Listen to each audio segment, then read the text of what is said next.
Audrey stopped writing after she finished sharing some interesting news and scandals about aristocrats. She then adopted a serious pose as she recalled something. With her exceptional memory as a spectator, she arranged the information that she had received from her father's teachings, as well as the news she heard during banquets and salons, into paragraphs. After creating a draft in her head, Audrey penned, "As for the political situation in Backland you asked about, it's not within my area of interest. I can describe it to you only based on my own impressions and the details that I happen to know.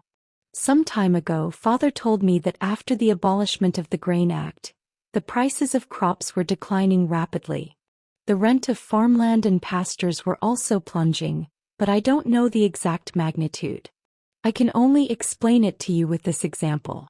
As you know, Duke Negan is an aristocrat who owns the most land outside of the royal family.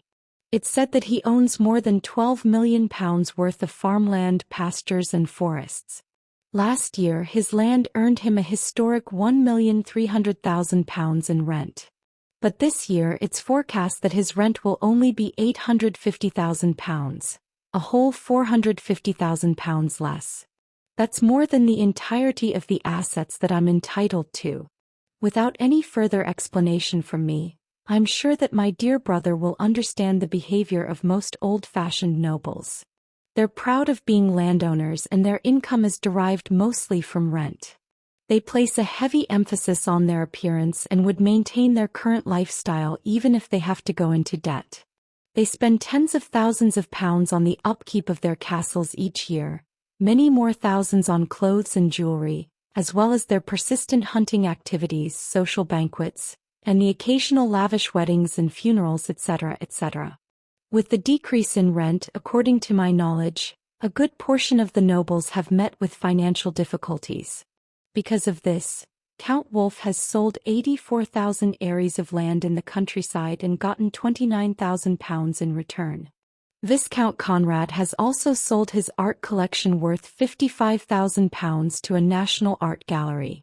Other than a few visionary nobles who had long shifted their focus to steel, coal, railroads, banks and rubber industries, the rest of the nobles have been severely affected by the Grain Act. Let us praise our dear Count Hall.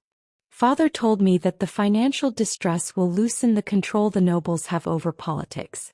As you can imagine, the number of ministers with blue blood will decline from the next year onward.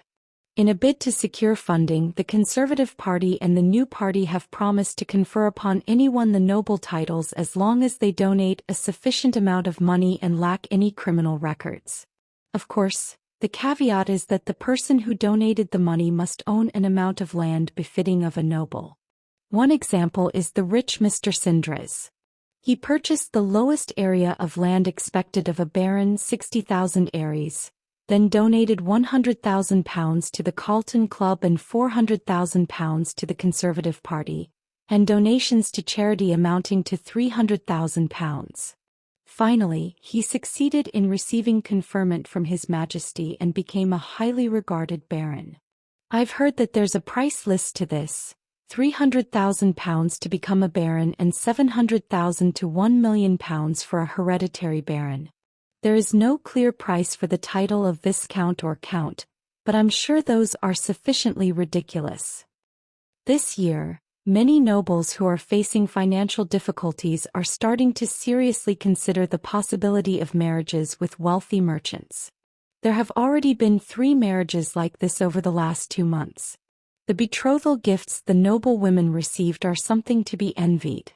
Also, the workers who protested the Grain Act did experience a decrease in the cost of living, but the quality of their lives has not improved. Instead, it seems to have deteriorated as the bankrupt farmers have entered the city and stolen their jobs by requesting lower wages. Thus, the wages of the laborers are dropping rapidly. I remember the day when Father asked me who I felt was the winner of the Grain Act. My dear Alfred, you must know the answer. You would definitely be able to obtain a hereditary baron title through your own efforts. Zio Dericha and Furswall were returning to the Backland Bridge borough after they received Audrey's reply. Zio, with her messy blonde hair, was looking out the window of the carriage, Her eyes were bright like two burning balls of flame. She muttered the term £450 to herself repeatedly, as if reciting an incantation.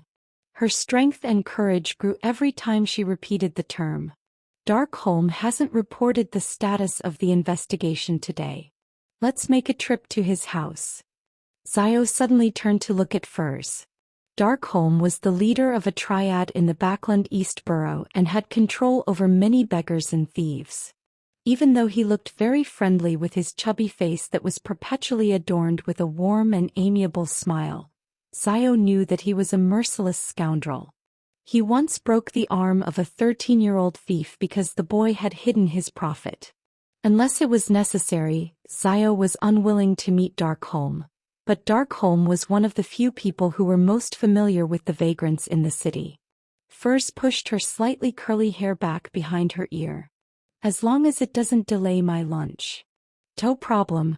Perhaps I could treat you to an Intis feast after this week. Zio promised in complacency. Must I thank God? Furs asked as she laughed. Unlike Zio, Furs was a moderate believer of the god of steam and machinery. As they conversed, the two ladies switched to another public carriage and arrived at the Backland East Borough, and arrived at Darkholm's house. It was a terrace house located in a narrow alley. There were green plants hanging from the walls. The exterior looked relatively unkempt. Zio walked to the door, raised her right hand and knocked in a unique rhythm. The unlocked door opened with a creak following her knocks. Zio's apparently confused expression immediately turned stern, like a wary lion's. She took out a bayonet she carried with her and cautiously pushed open the door. She then slowly stepped inside. Furs also stopped looking nonchalant, having produced a dagger of unknown origins. They didn't smell any peculiar scents, but their rich experience told them that something was off. 1 step, 2 steps, 3 steps. Zio and Furs entered Darkholm's house. Then they saw a pale limb on a gas lamp, internal organs on a coffee table, as well as strips upon strips of flesh strewn on the floor and hung on the clothes rack. Pieces of bone had been stripped clean and piled up near the door. And amongst the bones was a head, its vacant eyes open. It was none other than Darkholm. His chubby face still maintained the amiable smile as if everything was normal. Furthermore, there was no stench of blood in the house. As a former clinical doctor before becoming a best-selling author and Sequence 9 Beyonder, Furs has seen many death scenes more disgusting than this. She patted the tense Zio, who was on the brink of vomiting as she surveyed the surroundings. Kalangos? Rear Admiral Hurricane Kalangos. He realized that Darkholm was investigating the missing vagrants and tracked him back to his house? Or could it be said that Darkholm had tracked him down but ended up being caught? Zio fought back the urge to retch and said with a serious expression, "He sure lives up to his name as a merciless and crafty pirate admiral. The strangeness here also fits the description of his treasure." Crafty? Furs was suddenly alarmed as she blurted out, could he be waiting nearby in an ambush against the mastermind behind the investigations? Zio froze for a moment before answering in a fluster, "That's highly likely. He was a Sequence 6 Windblast, a powerful pirate with a mystical artifact, while they were just 2 Sequence 9s. This was an extremely simple and easy contrast. In the house opposite Darkholm's house, a man with a unique broad chin and dark green eyes in his 30s was standing by the window, coldly observing Zio's and Furs's opening of the door and slow entry. He was none other than Rear Admiral Hurricane Kalangos. The black glove on his left hand twitched as if it were alive. A layer of dull gold scales appeared on its surface. Kalangos revealed a cruel and joyous expression as his dark green eyes turned pale gold and indifferent. The moment Furs realized this, she dragged Zio to the other side and avoided the area just across the main door. She then gritted her pearly white teeth and took out a bracelet that was hidden by her sleeves. This silver bracelet had 3 dark green coarse stones which showed signs of burn marks and were rough and uneven. Furs pulled out one of the stones and let out a low growl in ancient Hermes, "Door." She grabbed onto Zio Dericha tightly as the stone released a faint blue glow. The figures of the two ladies turned indistinct, nearly invisible. They saw many forms they found difficult to describe. There were even transparent objects that didn't seem to exist. They saw different colors, lustrous splendors which seemed to possess immense knowledge. They had entered the mysterious spirit world.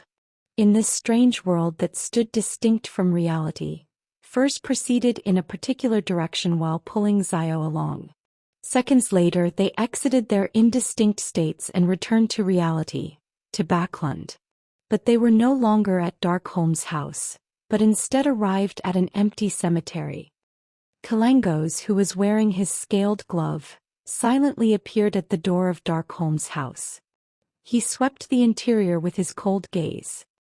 He froze for a moment, then creased his brows as he muttered to himself, "Traveler?" "In the cemetery. What are we going to do next?" Furs panted, sensing their predicament and feeling a lingering sense of fear. The bracelet was a mystical item she had received along with the formula for apprentice and its corresponding materials back during a fortuitous encounter of hers. Other than causing her to hear strange, faint murmurings during the full moon every month, it posed no threat. There were originally 5 stones on the bracelet, each stone allowing her to traverse through the spirit world, technically allowing her to teleport. But now there were only 2 stones left. Zio calmed herself down and nodded solemnly. "First notify Miss Audrey, then we call the police." "Call the police?" Furswall repeated in surprise. To Beyonders, lodging a police report seemed to be something of another world. Zio paced back and forth as she tugged her coarse blonde hair. The scene of Darkholm's death is harrowing and creepy. As long as the police aren't blind, they would definitely pass the case on to the mandated punishers, the Nighthawks, the Machinery Hive Mind, or the Special Department of the military. When that happens, we can leak some more information and let them know that the murderer is Kalangos. At that point, the entire city will be chasing after him. Our goal is only to look for Kalangos, not to capture him. With the help of so many Beyonders, things would become much simpler and safer. Once Kalangos panics and makes a mistake, it would be our chance to claim our bounty. Heh, I'm referring to the discovery of his whereabouts. Zio laughed dryly and looked at the appalled Furs. "Do you think that the only way I know to deal with problems is by charging into them headfirst? The difference between us and Kalangos is as vast as the Desi Bay." Furs nodded slowly and said, "Your understanding of yourself is absolutely right. You've done too many things of a similar nature. Hence, the losses that you've suffered is sufficient for you to advance to Sequence 8. Luckily, you're still rational enough regarding this matter." Zio lowered her head to look at her bayonet. She thought for a moment and said, "I have to be honest. I clearly sensed the approach of death earlier. Kalangos was no doubt nearby. That was an aura evil enough to destroy us at any time. That triggered an instinctual response in me." Furs wore her silver bracelet that had 2 stones left and thought seriously. "I agree with your idea. Let's inform Miss Audrey first and lodge the police report after." Yes, regardless if it was Darkholm or his underlings who found Kalangos's traces, we could continue to investigate with that approach and find out Kalangos' activity range and the location of his residence. Zio creased her slim blonde eyebrows and said, "But Kalangos would definitely not remain in the same place. Even as one of the 7 pirate admirals, even if he had the assistance of a mystical artifact, Kalangos had to be extremely careful in Backlund. Even Nast, the king of the 5 seas, had once encountered disaster here and was nearly caught. No, what I meant was to surmise or confirm the purpose of Kalangos's visit to Backlund based on the clues. Once we know what he's trying to do, no matter how he disguises himself or what tricks he pulls, he'll be exposed to us in the end. Then our mission would be accomplished," Furs explained in detail. 2 years of novel writing experience tells me that things would become simple once we grasp the crux of the matter. Zio looked at her best friend in shock. She couldn't believe the woman had just made such a logical statement. "I'm different from you. I'm merely too lazy to think while you think with your muscles. Furs pursed her lips, leaned her head sideways and smiled. Teasing me doesn't make you smarter. Sayo tried to smooth out her few strands of blonde hair that was sticking out. All right, let's head over to Empress Borough and tell Miss Audrey about this. Furs nodded faintly and said, So, what's our emergency contact method with Miss Audrey? Sayo was momentarily put at a loss. She looked afar at the tombstone as she said, She told me that pet dog of hers we saw earlier walks herself at least 5 times a day. Well, the next walk should be after lunch.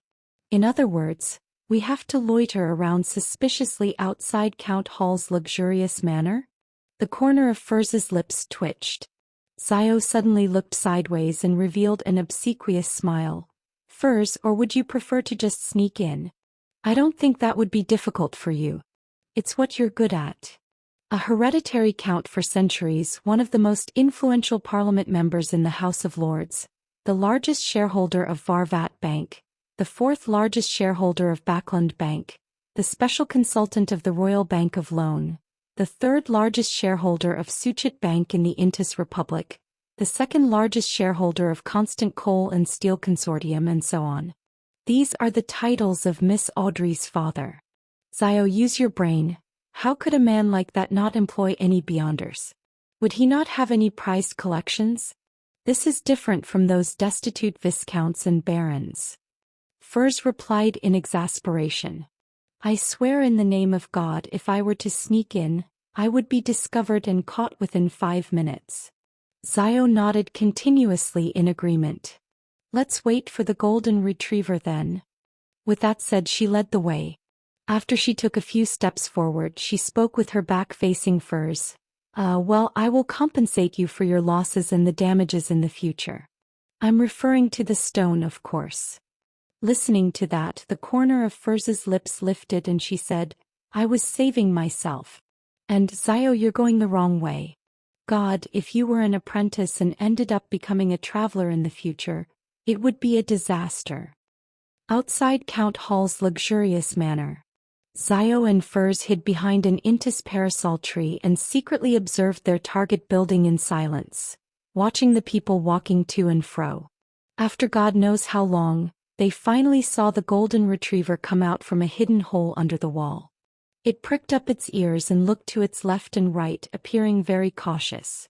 Just as Susie started taking its walk happily, a black male dog popped up from nowhere. It fawned on Susie and started running around in circles. This is the first time I'm seeing a dog show such a human-like reaction. Just how much does it hate that black dog? Sayo sighed. She could tell from Susie's gaze and facial expression that there was obvious detest. Furs smiled and said, It's just like encountering a rash, disgusting and persistent lecher.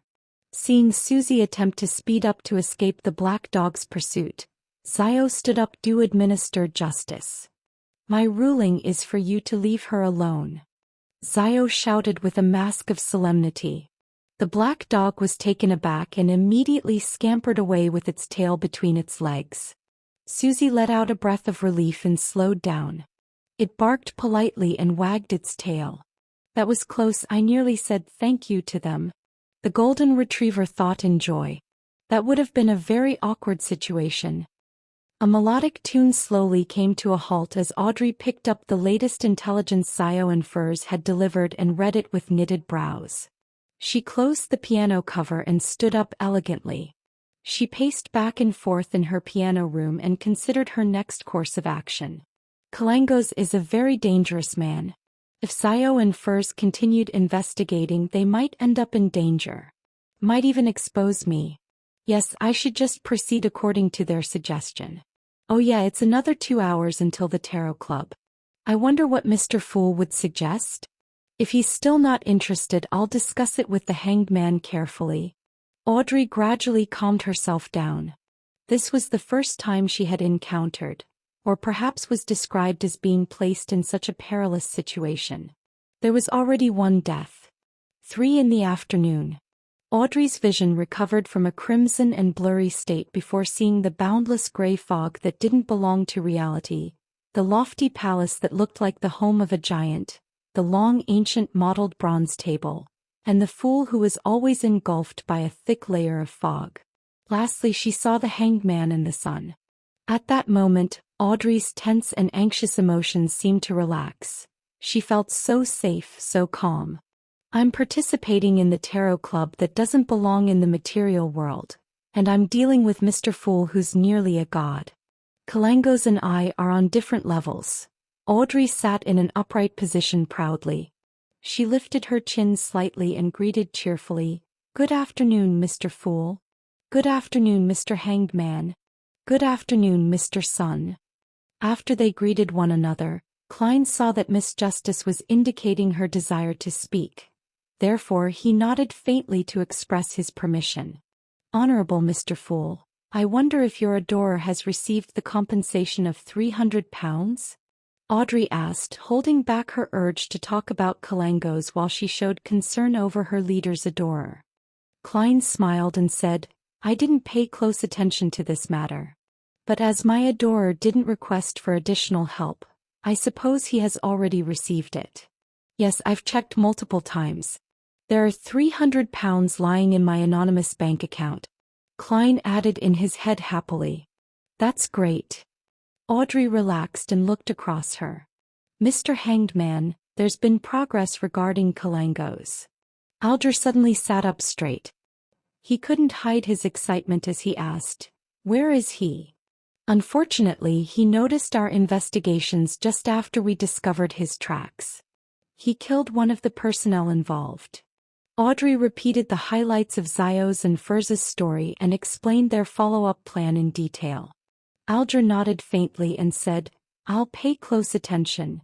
Then he turned to the side and looked towards the seat of honor at the long bronze table.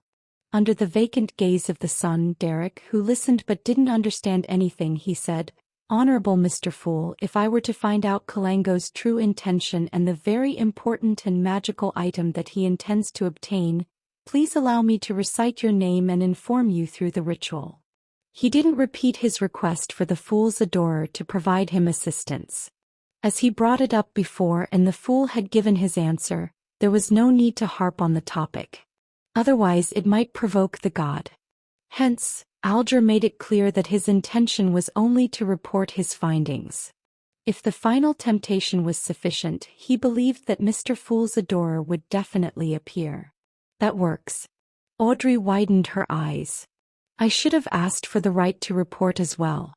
I might be able to gain Mr. Fool's guidance occasionally," she thought with regret. Under everyone's gaze, Klein leaned back into his chair and nodded faintly. He replied slowly, "You may." Alger heaved a sigh of relief when he heard the fool's answer. He lowered his head and humbly said, "Please allow me to thank you in advance.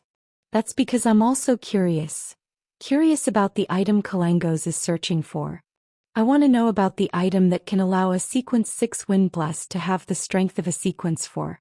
I'm also curious about what a pirate admiral is going to do in Backland." Klein smiled, maintaining his profound posture. "It's not like I've promised to provide assistance after I hear your prayers," he emphasized in his heart. But now he was a lot more confident than before. Now he had actual allies and the mysterious Mr. Azek who was currently in Backland. If it was absolutely necessary, Klein was willing to use the bronze whistle to enlist the help of Azek. Of course, he definitely wouldn't mention the Tarot Club. He would probably say he got information from some random source. There were still two problems that existed in this matter. First, Klein was only limited to a cooperative relationship with Azek. It wasn't necessarily the case that Azek would provide assistance unless he was interested in what Kalangos was doing or the mystical item that he was after. Second, Klein was unsure of just how powerful Azek was. Even if he had made the assumption that Azek was a high-sequence beyonder, he had to consider the fact that his memory loss might have weakened his abilities. After all, knowledge was usually equated with power, and the lack of knowledge would definitely diminish Azek's power. If that was the case, Klein couldn't guarantee that Azek could deal with Kalangos, especially with the latter wielding the creeping hunger. Klein was afraid that he would be placing Azek in danger, so he was unwilling to trouble Azek unless he absolutely had to. Now that I think about it, Mr. Azek's terrifying messenger can be summoned with the bronze whistle. No, that thing doesn't look like a messenger at all. It could take the role of an evil boss. So, even if Mr. Azek cannot beat the creeping hunger-augmented Kalangos, he should be able to defend himself easily and have enough power left to save the hanged man, Miss Justice, and her partners. Klein shifted his posture as he thought, still leaning against the back of his chair. He propped his right leg over his left. The hanged man Alger looked at the fool and spoke once again. I'm about to receive a batch of pages from Emperor Rozel's diary. I believe that I can present them to you in the next gathering, or the gathering after that.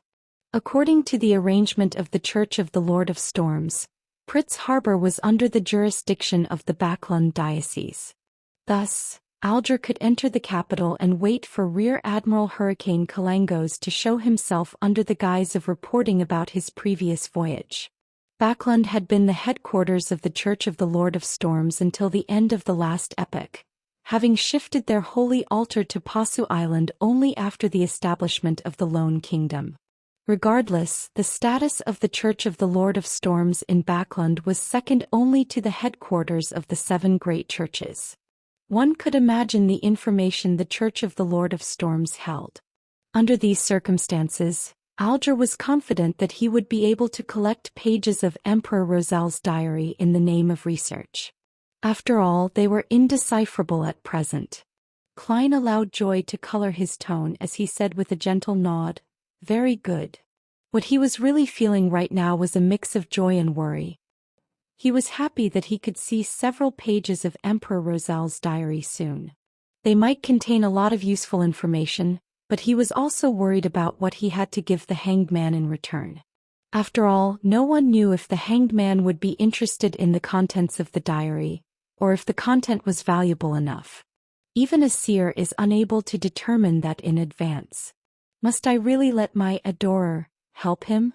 Klein gave a silent sigh. Audrey Hall hurriedly spoke up when she saw the conversation between the hanged man and the fool end. "Honorable Mr. Fool, may I recite your name and inform you using a ritual should I receive any timely and useful information?" Plumly. Look, Miss Justice's choice of words is so refined. Compared to her, you are too vulgar, the hanged man. Klein nodded slightly, saying past the fog, "You may." "Great." Audrey secretly clenched her fists. At the same time, Klein turned to look at the son, Derek Berg, who had been silently listening to their conversations. He spoke, his tone was peaceful. "The same goes for you as well." "Yes, Mr. Fool." Derek lowered his head. The majestic palace was silent for a few seconds before Audrey spoke. "I need the complete pituitary gland of a rainbow salamander. One of the main ingredients of the telepathist potion?" Hanged man Alger nodded slightly as if he was contemplating. "I don't have it. To be honest, I've only seen this creature in textbooks." The son, Derek, heard the term automatically translated to him as phantom netherdrake. What kind of textbook would discuss a supernatural creature? How envious. I can only get information like that at a Beyonder gathering through word of mouth, or through a crumpled piece of paper.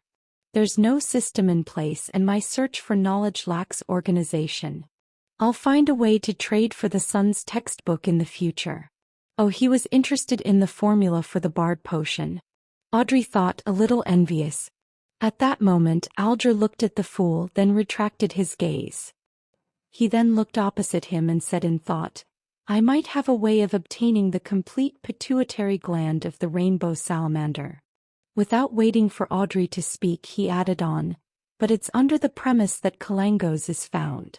When the time comes, the complete pituitary gland of the rainbow salamander would be equivalent to the extra compensation that I owe you.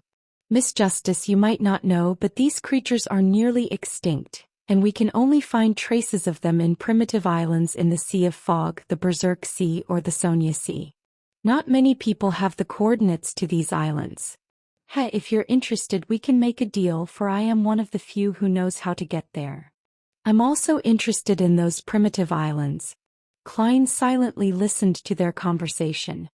Thinking about the extinction of the rainbow salamander, he suddenly recalled the joke he cracked with old Neil, the Dragons and Giants Protection Association. He let out a sigh in his heart. Audrey became thrilled after hearing that. She fought back her emotions as she said, "I once dreamed of going on a voyage in search of these primitive islands to take in the history. My goddess, the Tarot Club is too powerful, too wonderful. To be able to recruit a member who has the coordinates of the primitive islands.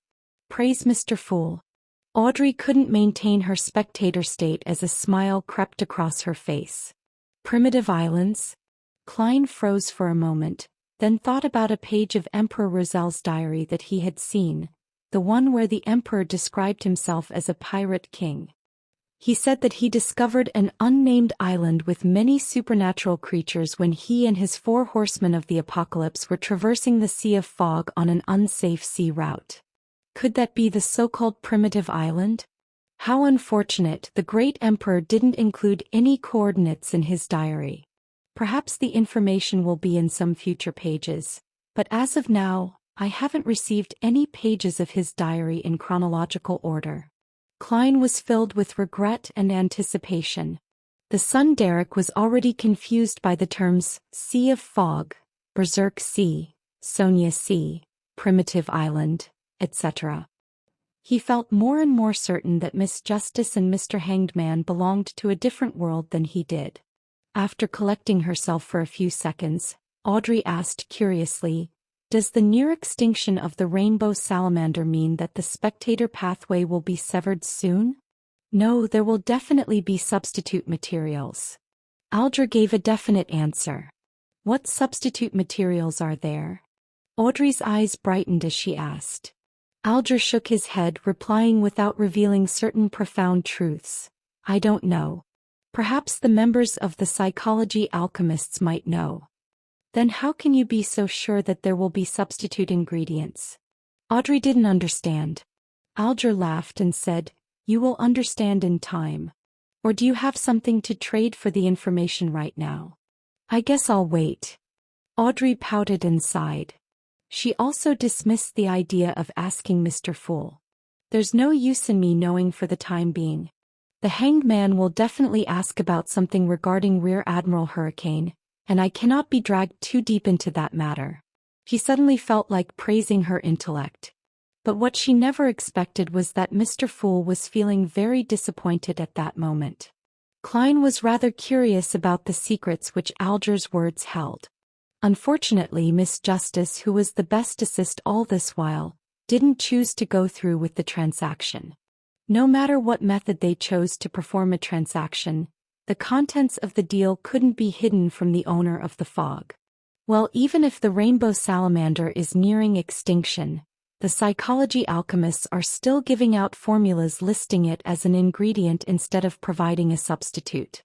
Does this mean that the psychology alchemists are in possession of the coordinates of certain primitive islands? Or could they be working together with an organization that has the coordinates? Klein wondered. After the end of the transaction discussions, Klein looked around, then turned to the sun. He asked in a gentle tone, "Does the City of Silver still believe in gods?" Klein was merely an official member of the Nighthawks and had no access to deeper mysticism knowledge. An example would be sacrificial rituals. Thus, in order to refine his understanding of performing sacrificing dedicated to himself, to move materials in the mysterious space above the gray fog, as a sequence 8, Klein needed to learn it as soon as possible from other sources. He came up with 3 methods after continuous consideration. First, he was going to ask Spirit Guide Daly, who was adept at ritualistic magic whilst also being a deacon. But this might invite suspicion from her. Thus, Klein could only patiently wait for an opportunity. Second, he could ask Mr. Azek, but Klein couldn't guarantee that he would be able to recall the knowledge in this area. Third, he was going to use a roundabout way to ask Sun, who lived in the City of Silver. Klein already had an idea of how he was going to do it while effectively maintaining his image. Whatever he asked would be tied to the gods. Derek replied in a respectful tone, We still believe in the Lord that created everything, the omnipotent and omniscient God. Upon hearing the fool's question, Audrey perked up her ears and entered her spectator state. She waited for the son to answer. She had always been curious about where the City of Silver was and what was so special about that place, but she couldn't bring herself to ask. It touched upon his privacy after all. At that moment Mr. Fool was asking personally. It was like finishing the first volume of an outstanding detective novel she had been reading for a long time, and she finally had the chance to buy the next volume. The son's answer didn't disappoint her. They didn't believe in the mainstream 7 Orthodox deities, nor did they believe in death as the southern continent did. They also didn't believe in the hidden existences, evil gods or devils, primordial demoness, hidden sage, dark side of the universe, chained god, or the true creator, which the hanged man had told her before. The City of Silver is really special. They actually worship the creator himself. This is the primordial worship that Mr. Hanged Man described, right? The description of omnipotence is a little strange. Audrey stole a glance at the hanged man subconsciously and realized that he was nodding slightly. Klein wasn't surprised at all. He purposely chuckled and asked in reply, "Even though he abandoned you?" Abandoned? The creator abandoned the City of Silver? Alger was shocked. When he made the connection regarding a particular term. The forsaken land of the gods. In the confidential information of the Church of the Lord of Storms, at the security clearance level that Alger, who was captain, equivalent to the bishop level, could access, the forsaken land of the gods had always only been a name with no actual description. However, it clearly pointed towards the end of the Sonia Sea. From what he knew, even the cardinals at the core of the church had no idea what the forsaken land of the gods represented. But only the leader of the church, the proxy of the Lord of Storms, knew something about the situation and seemed to be taking charge of the hidden mission to look for the forsaken land of the gods. Alger had once made a bold guess when he equated the true creator's holy residence, which was promoted by the Aurora Order, with the forsaken land of the gods. But unfortunately the fool hadn't confirmed his guess, so he couldn't be sure. Now he was shocked and surprised to find that the Tarot Club member using the sun as his code name was very likely from the forsaken land of the gods. Mr. Fool knew where the forsaken land of the gods was all this time, and he could pull someone from there to be a member of the gathering. This is a hidden place that the Church of the Lord of Storms has been trying to find to no avail. Alger looked at the fool who was seated in the seat of honor at the end of the ancient long bronze table in horror. He could only see that he was leaning back in his chair in silence, engulfed by the thick fog. Audrey wasn't particularly moved about it. The only time that she had heard about the forsaken land of the gods was from the hanged man's question. She wasn't particularly interested, so she failed to associate it to anything from what Mr. Fool said earlier. The City of Silver has the legend about being abandoned by the creator. Mr. Hanged Man seems to be deeply affected. What is he amazed and afraid of? Audrey nodded in puzzlement as she remembered the details of the moment. Yes, we believe that we will regain the Lord's favor in the end. Perhaps it will be on the day the sun rises again, Derek Berg answered in an uncertain tone. We were once ruled by the giant's royal family and we worshipped the giant King Ormer. Later we were saved by the Lord and we will never betray the Lord again. Ruled by the giant's royal family. Really is ancient. But it doesn't seem to match. Alger, who had guessed at something, suddenly recalled the description about the second epic in the hidden chapter of the Book of Storms. The second epic was also known as humanity's dark epoch. At the time, the sky, ocean, and land were ruled over by dragons, giants, elves, mutants, devils, phoenixes, demonic wolves, and dead spirits. But in the end, the Lord of Storms, eternal blazing sun, and the God of knowledge and wisdom led humanity into defeating the supernatural creatures and ushered in the beginning of the third epoch, the glorious era, which was later known as Cataclysm. Giant King Ormer. Klein repeated the name in silence. In various legends and myths, it was a great existence on par with the deities. Even now there were still some places that worshipped him. Even the most famous and most expensive grape wine in the Intis Republic was named after Ormer. It was said that the giant king particularly fancied grape wine which was like blood.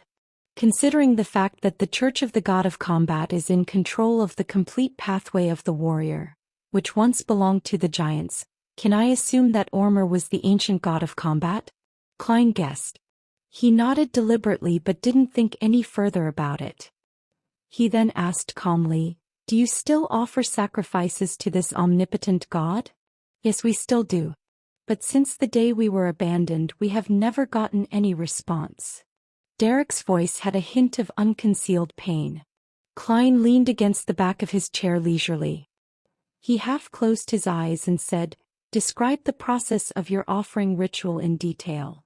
Does Mr. Fool want to figure out the truth behind the City of Silver's abandonment? Or does he want to determine if the Creator still exists?" Alger suddenly felt a shock through his body and he quivered. Not only was he afraid but he was also excited too. This was because he felt he was being made privy to the secrets between deities. That made him feel like he had been elevated to a whole new level. "I've been chasing after power, after strength. Didn't I do it to achieve this kind of feeling?" Alger leaned back, lifted his chin and got carried away with his thoughts. Mr. Hanged Man's mental state doesn't seem to be normal. Audrey looked at him with pity. She finally understood that there might be some sort of shocking secret behind the communication between Mr. Fool and the sun, which led to the Hanged Man's loss of composure. "After the Kalango's commission is over, I'll pay the price to get information about what Mr. Hanged Man learned today. I wonder if he would be willing to." Audrey thought in anticipation, yet was still a little worried. Derek didn't notice the weight that was hanging on his answer as he replied frankly, "We build opulent altars covered in the Lord's symbol. Every time we receive a bumper black-faced grass harvest, we hold a sacrificial ritual. We use the monsters we capture in the depths of the darkness to use as sacrificial offerings. After we recite God's honorable title and the necessary prayers, we dance for him and then kill the monsters, to let their spirituality and tainted blood dye the entire altar. If we haven't caught any monsters, then we use a sinner on the lowest floor in the City of Silver prison instead. Then we turn the very first batch of black-faced grass into food and serve it before the Lord. In the end, we sing praises in unison and end the ritual. Since I was planning to offer a sacrifice to myself, I'm not picky about time, and the altar can be as simple as possible. The most important part would be to open a channel with the aid of the monster's spirituality or the blood containing beyonder powers to complete the sacrifice offering. Of course, this is under the premise that one will receive a response. How extravagant. Klein used his mysticism knowledge to analyze every step of the sacrificial ritual in the City of Silver before finally saying, "What are the corresponding prayers? What language do you recite them in?" Derek was also looking forward to this so as to gain hints from Mr. Fool on how to shake off the curse, so he recalled it carefully and answered, "We use Jotun, which is also our common language.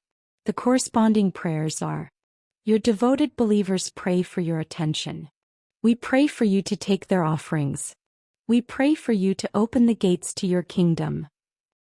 Klein listened in silence and intentionally let the engulfing fog slowly swirl around him. He nodded as though deep in thought and remained silent. As for what he learned from it, he obviously wouldn't share it.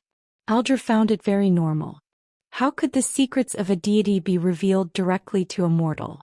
Derek also steeled his resolve to quickly grow in power, so that he could obtain something that could garner Mr. Fool's interest in exchange for his guidance.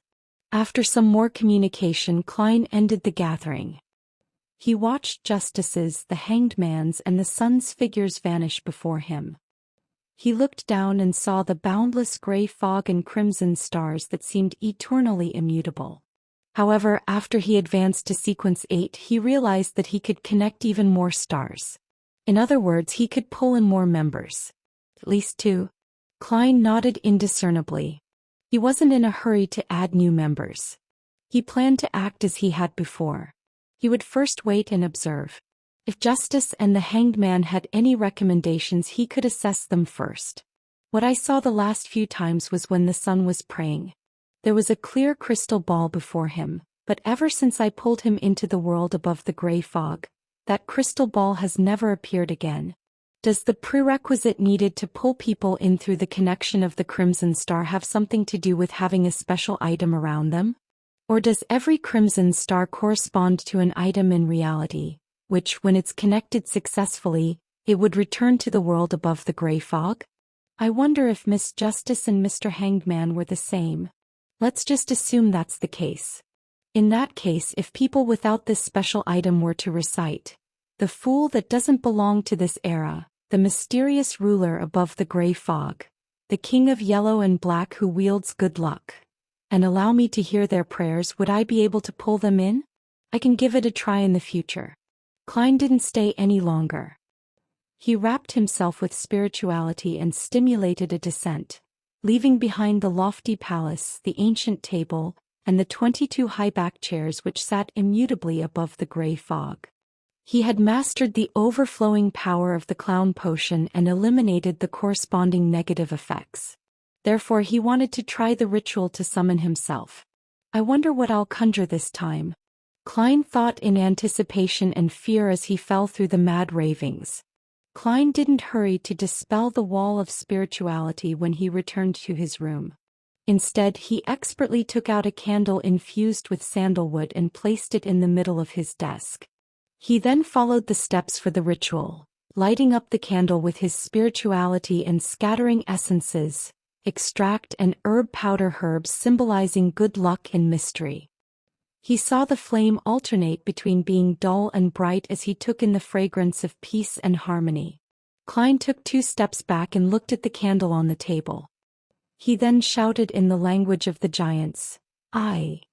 After a pause he switched to Hermes, "I summon in my name, the fool that doesn't belong to this era, the mysterious ruler above the gray fog, the king of yellow and black who wields good luck."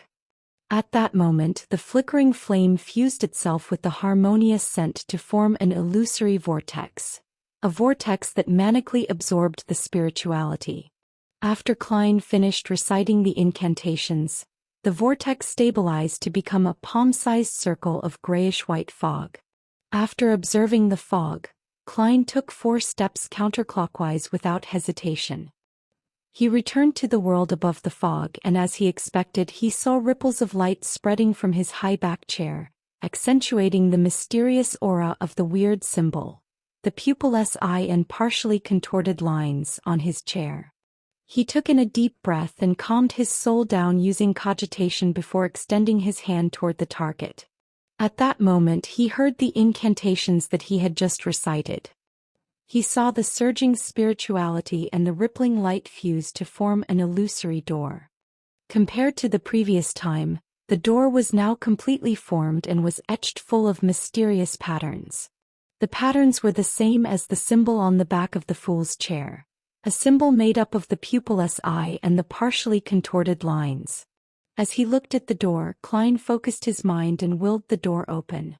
Without warning, ripples formed in the eternally immutable grayish-white fog and the majestic palace, like a stone being cast in a peaceful pond. The ripples spread in the direction of the door of summoning. The sound of heavy scraping sound caused by friction could suddenly be heard. A slit appeared in the heavy, mysterious door. Beyond it, one could faintly see an immensely dark world, filled with countless indescribable transparent figures. There were also streaks of different colors, lustrous splendor that harbored infinite knowledge. At that moment, Klein felt an unimaginable, irresistible attractive force coming from beyond the door. He couldn't help but get pulled towards it. "Damn, are you not giving me the choice?"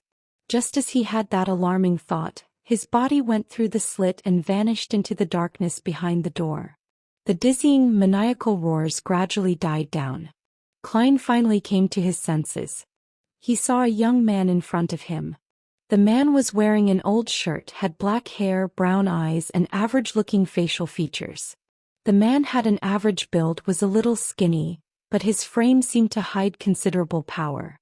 He also had the obvious demeanor of a scholar. "Isn't that me?" Klein wasn't a stranger to scenes like this. He encountered something like this every time he looked in the mirror. He nodded indiscernibly and surveyed his surroundings. He saw his bed with a white bedsheet draped over it. He saw his half-top hat, tuxedo and black windbreaker hanging on his clothes rack. He saw a bookshelf with quite a number of books, his neat table that only had one candle on it. He saw the candle flame emitting a grayish-white glow. And now he was floating in front of the palm-sized circle of grayish-white fog. So, have I really summoned myself? It feels a little like an out-of-body experience, but there's also something a little different. Klein looked at the physical body belonging to him toward his blank, vacant eyes and slipped into deep thought. But he could finally confirm one thing. It was only his soul, also known as his spirit body in mysticism, that headed to the world of fog. The exterior appearance was that of the astral projection. It's no wonder that I can directly see the astral projection surface of Justice, the Hanged Man, and the sun and confirm whether they were beyonders or not when I was in the world above the fog. I could also guess their sequence numbers. My physical body seems to be under some form of protection, perhaps from the power of the ritual, for me to stand with such stability and not lose my balance. It should be the same for Miss Justice and the others. Klein slowly got used to the current situation and started to analyze the conditions of both his physical body and soul. He retracted his gaze and tried to move his soul, now fused with powers from the mysterious space. Whoosh! A cold wind started to blow as it spiraled around the room. Klein savored the sensation of flying, joyfully making circles in the room. I can also take on the role of a messenger in this city now. I wonder if I can carry physical items with me. He collected himself and stopped. He floated in the air and experimented with his other abilities. He tried to grab a notebook from his bookshelf, but his hand passed through it. It feels a little sticky. It's not like moving through air. I might be able to grab it after I become more powerful and able to better utilize the mysterious powers of the world above the gray fog. Klein once again tried grabbing a single piece of paper but to no avail. After more than 10 seconds of deliberation, he flew toward the clothes rack and extended his transparent hand into the pocket of his black windbreaker. He touched the slumber charms and the requiem charms that he replenished from a successful claim.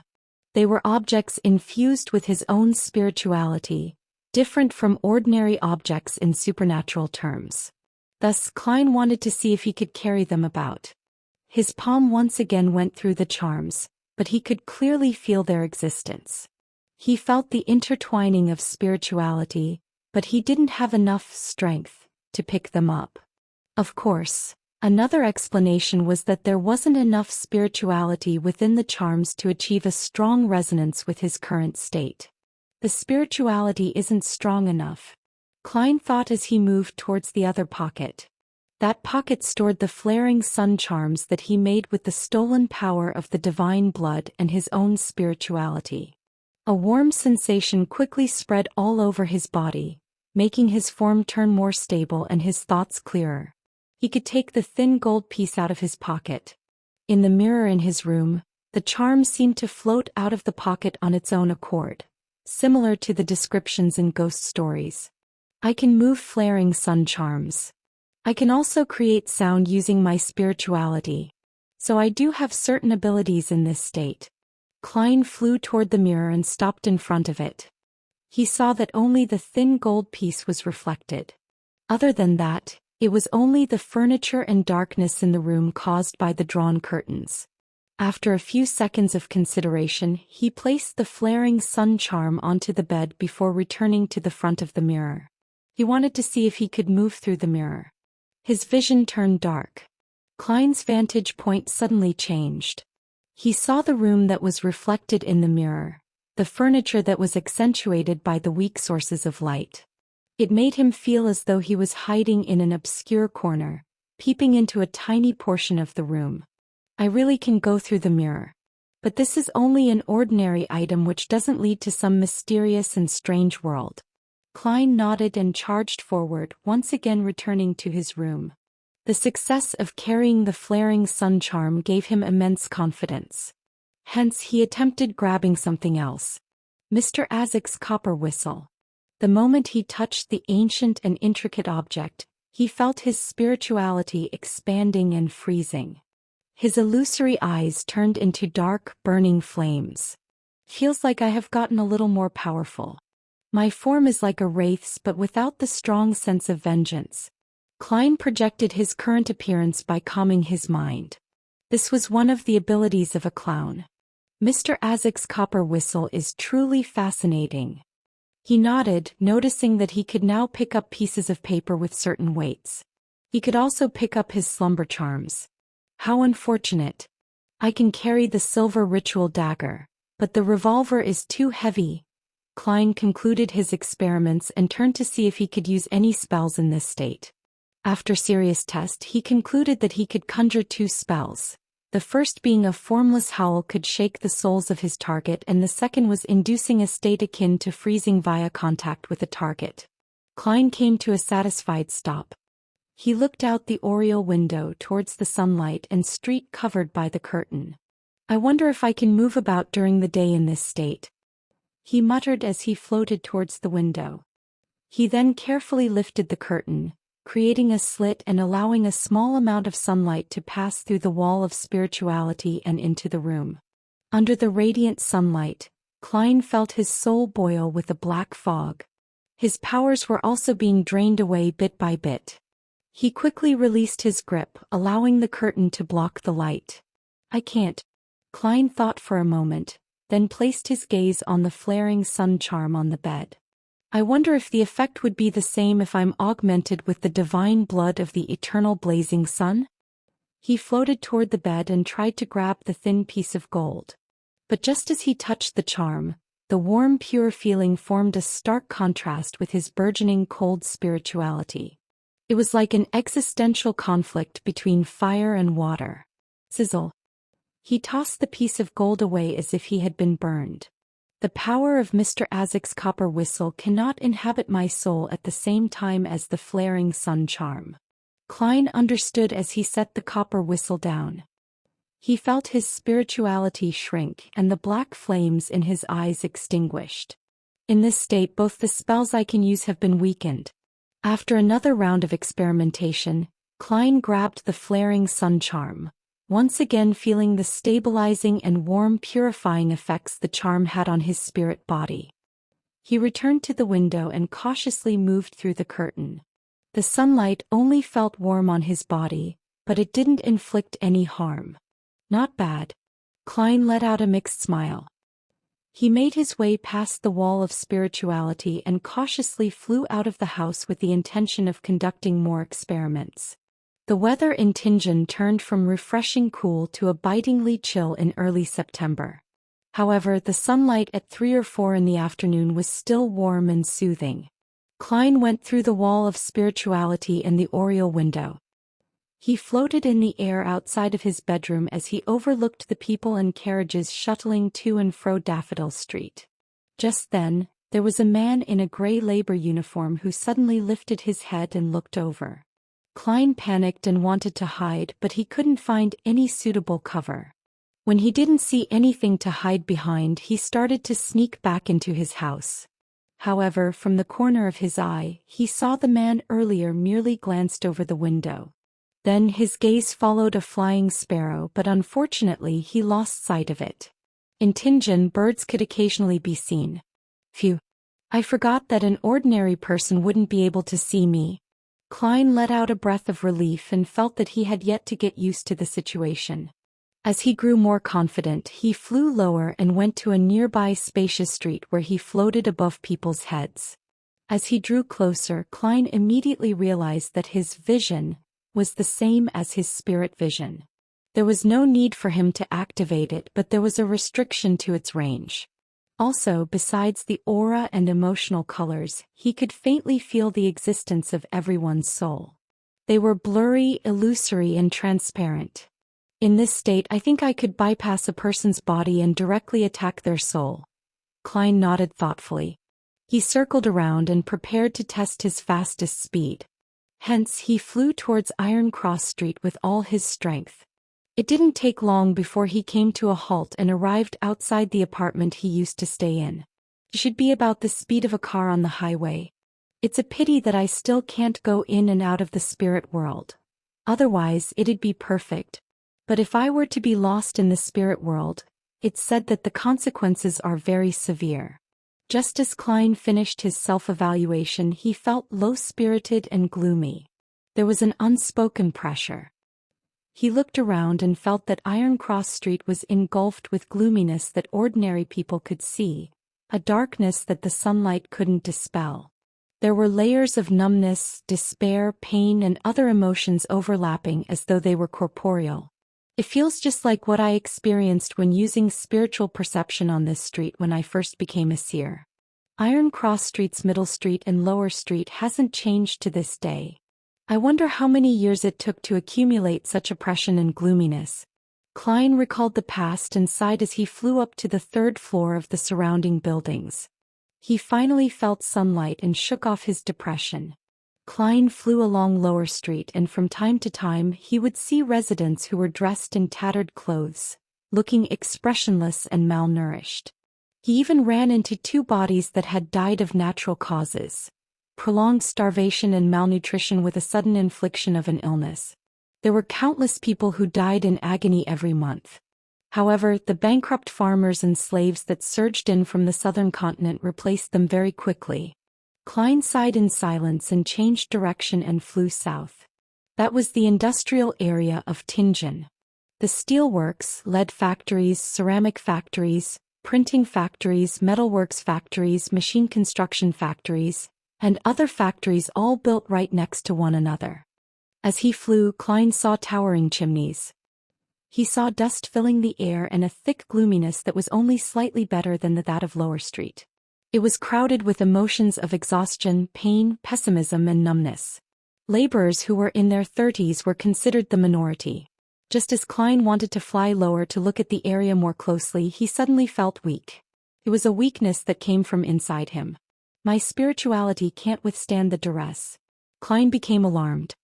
He was in a hurry to return home, but he suddenly thought of a better possibility. I was summoned out. If I were to end the summon, I would return naturally. He calmed down and carefully felt the surrounding environment and his status. Unsurprisingly, he discovered something that was connected to him from infinitely far away but also infinitely close to him. It formed an intricate tether to him. Through this connection, Klein clenched the flaring sun charm tightly and willed the strong desire to end the summoning. A massive and terrifying suction force overwhelmed him as his figure went from transparent to nearly invisible, and in a flash he vanished from the corporeal world. Silence was everywhere in the boundless gray fog, and there were illusory crimson stars that twinkled. Klein reappeared in the lofty palace that looked like the home of a giant, as he sat in the seat of honor at the ancient bronze table. The entire procedure went well. Furthermore, Klein looked at his spirit body in pleasant surprise and saw that it contained a warm and pure gold portion. The flaring sun charm.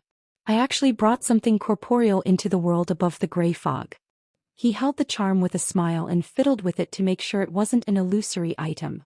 Klein stood up and paced back and forth, feeling completely gratified. He thought to himself in anticipation. As expected, ingredients and items can be brought into this mysterious space. I just need to find the correct way. However, this method is quite complicated. It needs me to do quite a bit before it reaches the destination. Furthermore, if I were to be summoned by the members all the time, it would damage the fool's image. I can only do that occasionally or after I understand it more. I can design an incantation that summons the fool's adorer, but it will similarly be directed at me. I'm not some born laborer. Why must the incantation point towards me? When the time comes, I can conjure what seems like a messenger or a more unique adorer, and let it deal with the dispatch and collection of materials. Ideas popped up one after another as Klein contemplated. But due to the limitation of his capabilities and knowledge, he couldn't put them into practice just yet. As he became even weaker, Klein didn't dare to stay any longer. He used his spirituality to envelop himself and simulate the feeling of descending. In the blink of an eye, he returned to his bedroom. He saw splendid sunlight pouring in through the gap in his curtains. He examined his body and made sure that the flaring sun charm wasn't brought back but left above the gray fog. When I've gotten enough rest, I'll repeat the summoning ritual at dawn to bring the flaring sun charm back to reality. It would be great if I could maintain the state a little longer. That way I would be able to investigate the houses with red chimneys. It's such a pity that I can't do it yet. I could only fly long enough to investigate a few houses before having to return above the gray fog and rest for half a day. The efficiency would be just as low. Klein walked before his desk and put out the silent burning candle. After he packed his things, he didn't remove the wall of spirituality immediately. Instead, he sat down and took out a pen and paper to write a letter. A letter to Mr. Azek. After he wrote the salutation of "Dear Sir," he pondered for a few minutes before penning. I recently received news that one of the 7 pirate admirals, Rear Admiral Hurricane Kalangos, has infiltrated Backland. He carries a mystical item called the Creeping Hunger. It provides an ability similar to a shepherd, which is a sequence 5 beyonder that swallows different souls and obtains their corresponding powers.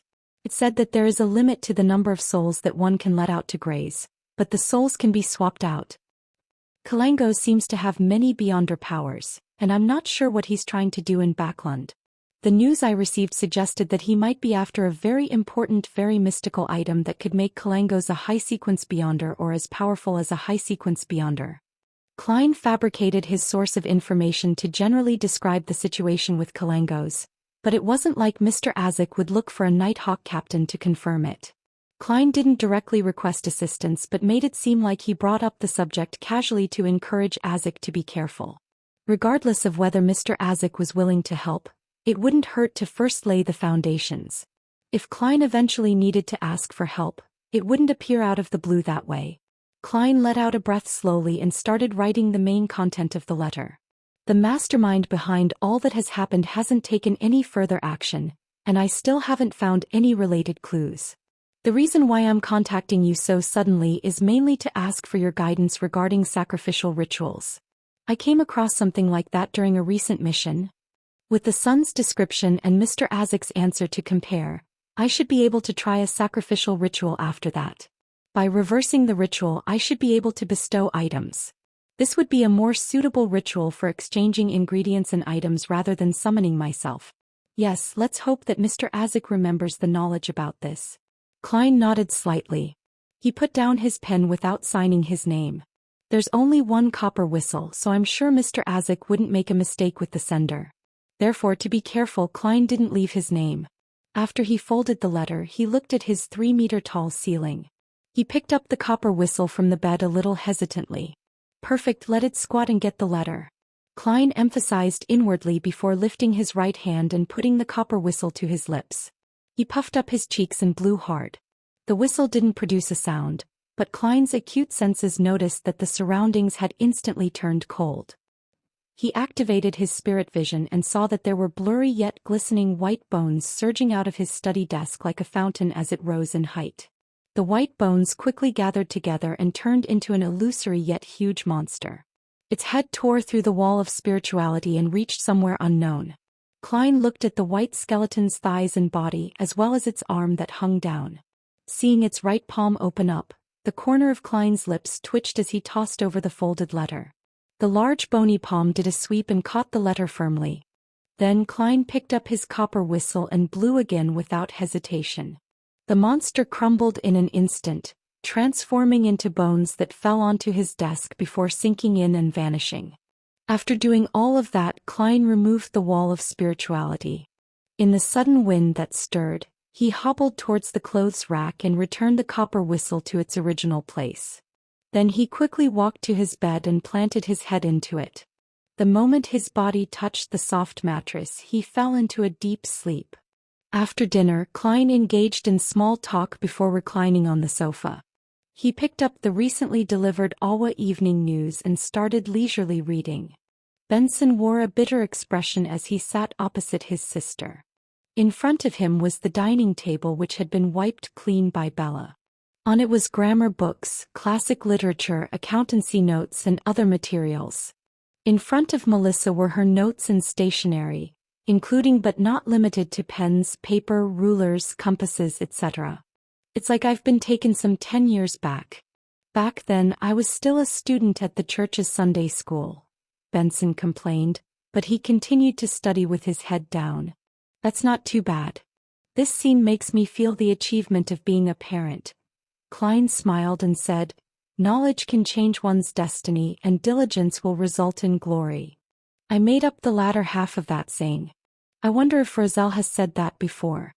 He lampooned in his heart. The room quickly became quiet except for the sound of pens scratching across pages or of books being flipped. Bella had finished doing the dishes and tidied up the kitchen before returning to her room on the first floor, a small room that was formerly the guest room. Klein sipped on his side black tea as he read the newspaper, occasionally engaging in small talk with his siblings. It was relaxing. Suddenly, the gas lamps in the living room and dining room turned dark at the same time as if they had run out of fuel. Benson and Melissa looked up towards the lamps, in an attempt to figure out the cause. Klein also looked towards the lamps. At this moment he felt something touch his arm. He was the only living person in the living room, but something had touched his arm. His hair stood on end. Klein retracted his arm and turned to look over. He saw 5 thin pale fingers growing on the tip of a tongue. Underneath them was an irregular row of sharp teeth. Klein instinctively reached for his pockets. Within them were the requiem charms and slumber charms. But he caught a glimpse of a neatly folded piece of paper in the finger's grasp. A letter. A messenger. Klein heaved a sigh of relief. At that moment the 5 pale fingers prodded his arm again. Klein saw Melissa about to stand up and check on the gas lamp.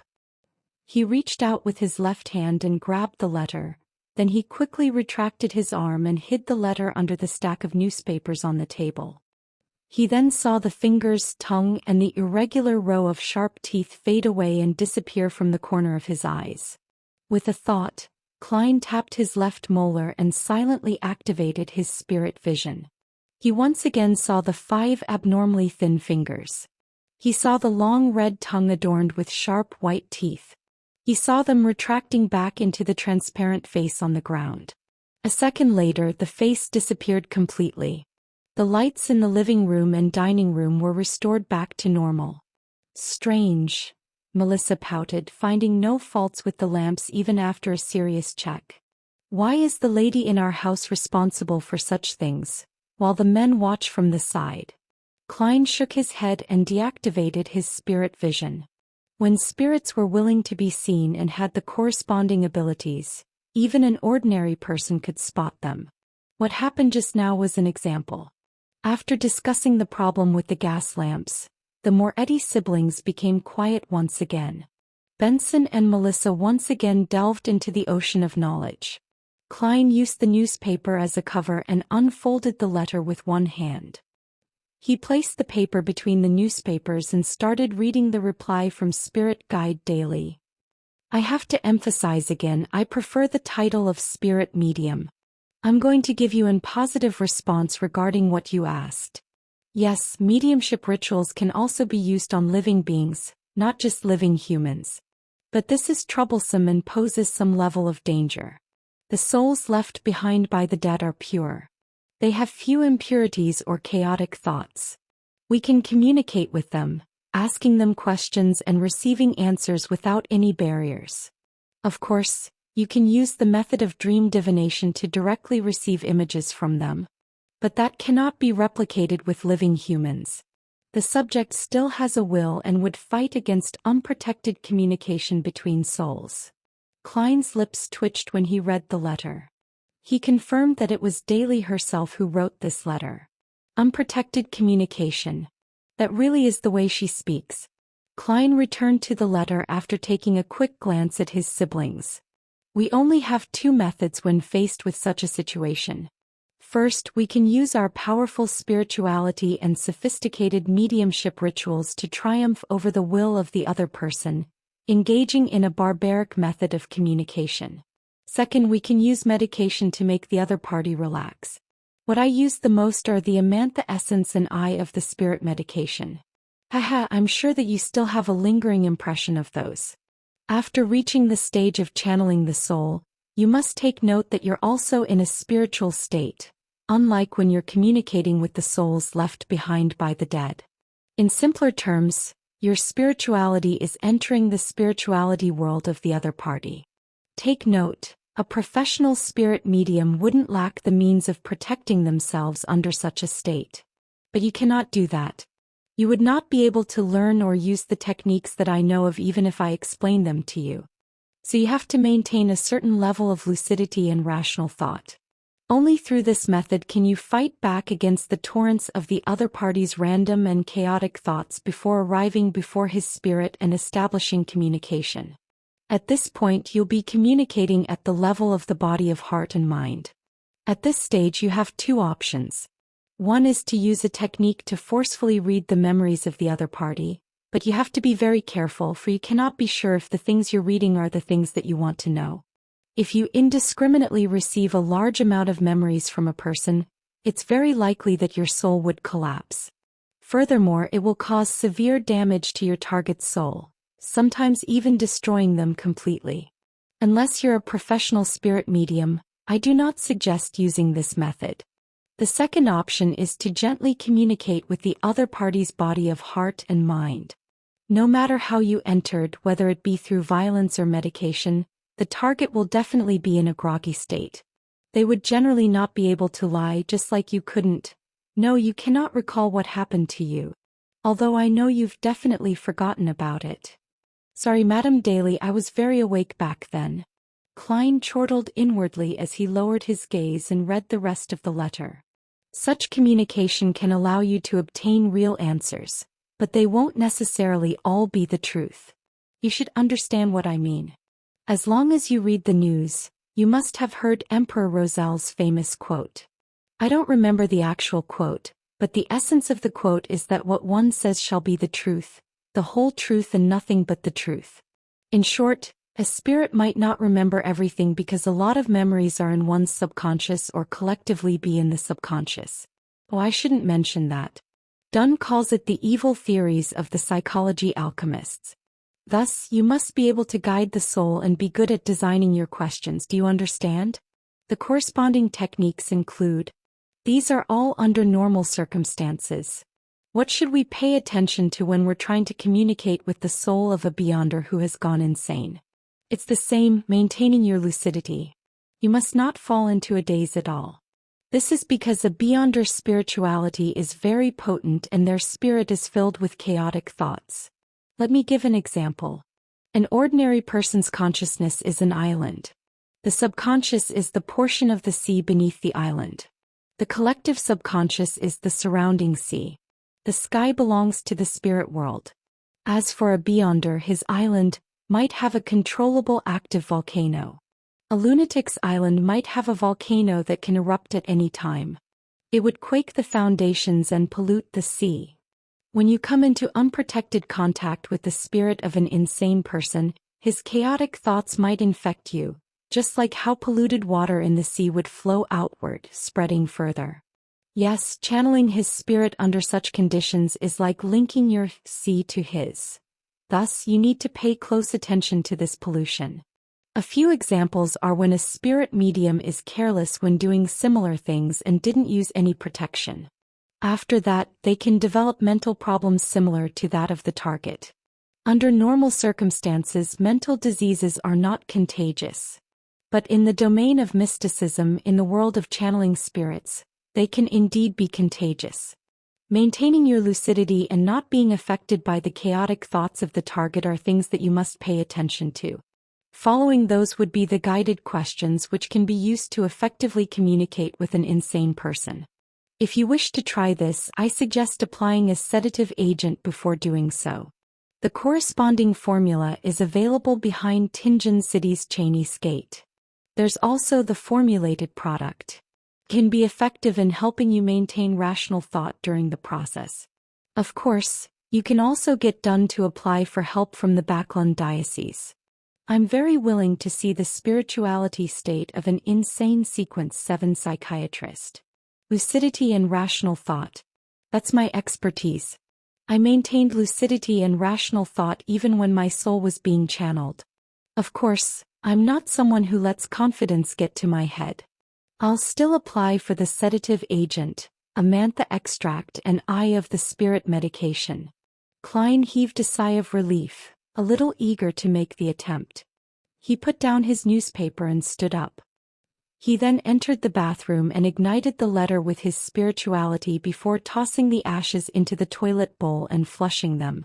That night, Klein once again tried the ritual for summoning himself and brought the flaring sun charm back to the physical world and into his room. He also didn't receive Mr. Isaac's letter even though he had expected a swift reply. Perhaps he needed some time to recall the knowledge.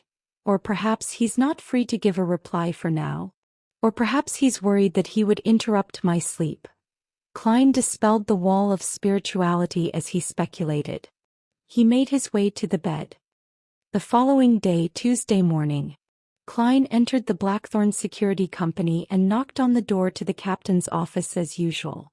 "Please come in," Dunn Smith said with a mellow and pleasant voice. Klein turned the doorknob and pushed open the door to see the captain having his breakfast. In his right hand was a cup of coffee emitting a rich aroma. On the plate in front of him there was white bread toast and bacon. Dunn placed the remaining sandwich toast with butter into his mouth and ate it. He then silently pointed to the chair opposite his desk. Klein didn't disturb his captain from enjoying his breakfast. With a smile, he sat down as he waited patiently. Dunn saw that he was in no hurry, so he relaxed back into his chair, picked up his coffee to take a sip and swallowed the food in his mouth. He took a napkin, wiped the corners of his lips and said, "What's the matter?" Klein nodded seriously and said, "I've met Daxter Guderian, the doctor at the asylum and also member of the Psychology Alchemists." As he spoke, he caught a glimpse of the magazine that was spread open before the captain. "Did he provide any news?" Dunn asked, crossing his arms. Klein simply described. "He told me that before Hood Eugen went crazy, there was someone who visited him quite frequently. That person's name is Lenevis." "Lenevis." Dunn massaged his temples. "I seem to have heard of it before." "He's the cheat who swindled at least 10,000 pounds, Klein reminded him. Dunn thought for a while with a serious look on his face. He then shook his head to show that he had no memory of it. "Captain, you're not sensitive at all when it comes to money." Klein lampooned and told him the related story about Lenevis by highlighting the main points. The cheat falsely claimed that he had prospected and purchased an iron mine with rich deposits of iron ore.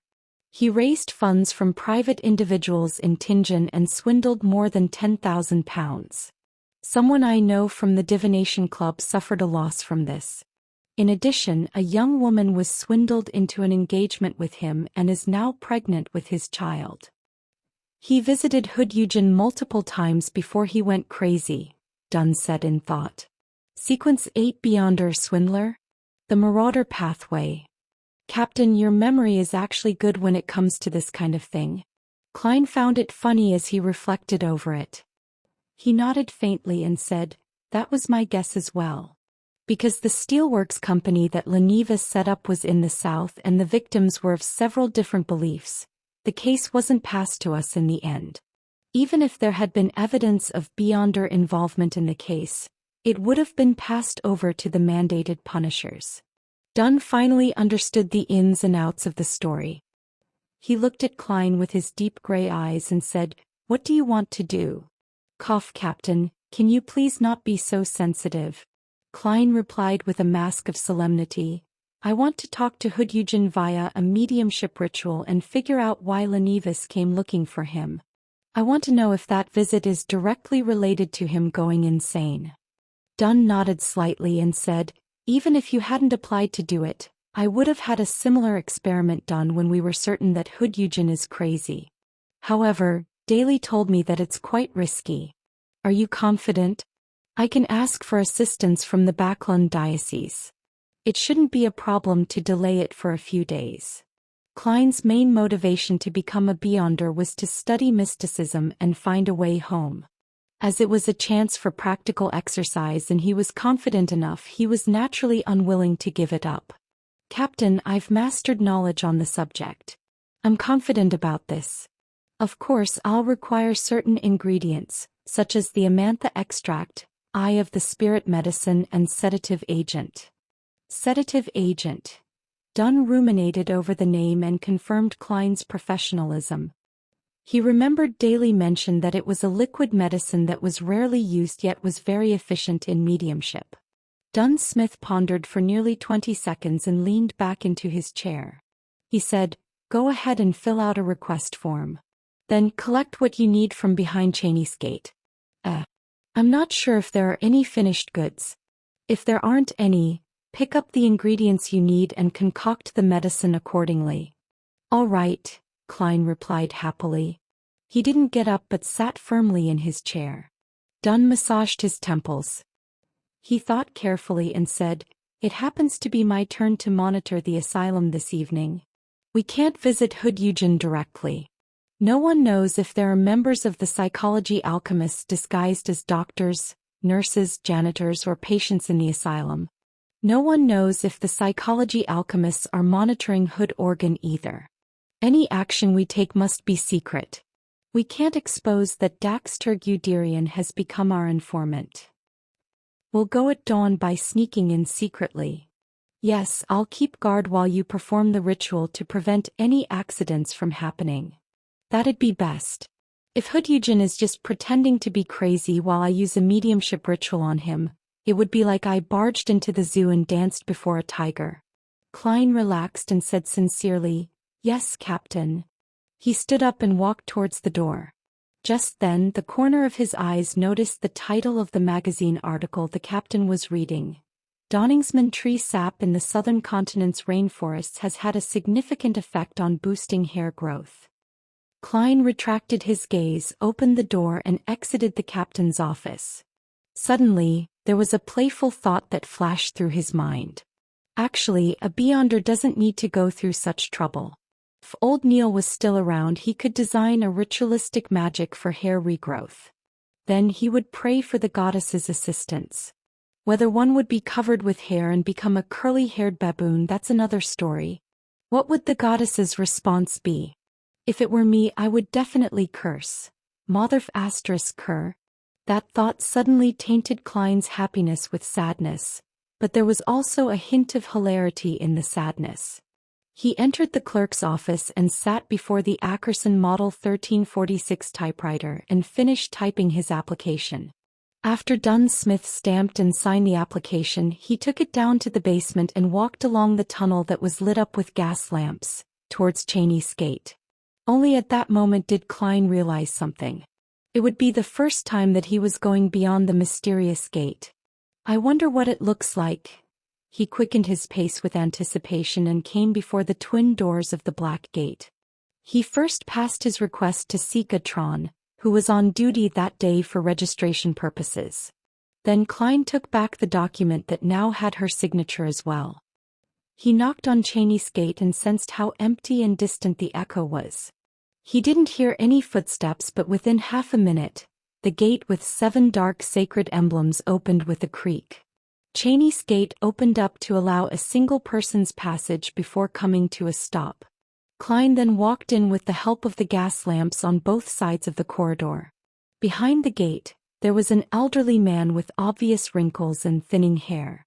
He was wearing a classic black robe and holding a barn lantern. The dim candlelight shone through the glass, illuminating the elderly man's expressionless face, which was a mixture of light and darkness. His light blue eyes were like ice that had been frozen for 1,000 years. "Document," he said with his husky voice. Klein had seen the elderly man before because at dusk every day he would come out from behind Cheney's gate with his partners. They would pass by the duty room and take the hallway leading to St. Selena Cathedral. They were nighthawks who had aged and volunteered to keep guard inside. According to Klein's understanding, there were 5 of them who were keeping watch. "This is my application." He passed the document in his hands to the elderly man before him. The guard with light blue eyes raised the barn lantern and looked through the request carefully. After he made sure that there were no mistakes, he moved aside and let Klein pass. Klein passed through Cheney's gate slowly. He had yet to take a good look around when he felt an indescribably chill. It wasn't the cold of winter, but a chill that would make a human's spirituality shiver. Klein lifted his gaze and looked afar. He saw candlesticks appearing on the wall in succession, and there were silver candles with carvings on them. The flames gave out a blue luster without any flickering. Creak. The guard closed Cheney's gate and the surroundings became extremely quiet. There was a broad walkway before Klein, a walkway paved with ancient stone slabs. On both sides of the walkway were stone doors labeled ingredients, medicine, information, and so on. At the end of the walkway there was a flight of stairs that connected to the lower floors. It extended into the dark as though it was connected to the abyss. It should be connected to different sealed locations that have sealed artifacts. I heard that there are a few floors. I wonder which floor contains St. Selena's ashes? Klein adapted to the brightness behind the gate and suddenly felt that there was something shapeless scraping against his skin. They were in strips and every one of them chilled him to the bones. He shivered and he couldn't help but activate his spirit vision. Then he looked at the entire area behind Cheney's gate. It was filled with fine black lines. They were swaying lightly, occasionally clustered together, occasionally extended. They were tightly knitted without any gaps. This is the sealing power behind Cheney's gate? Klein nodded indiscernibly.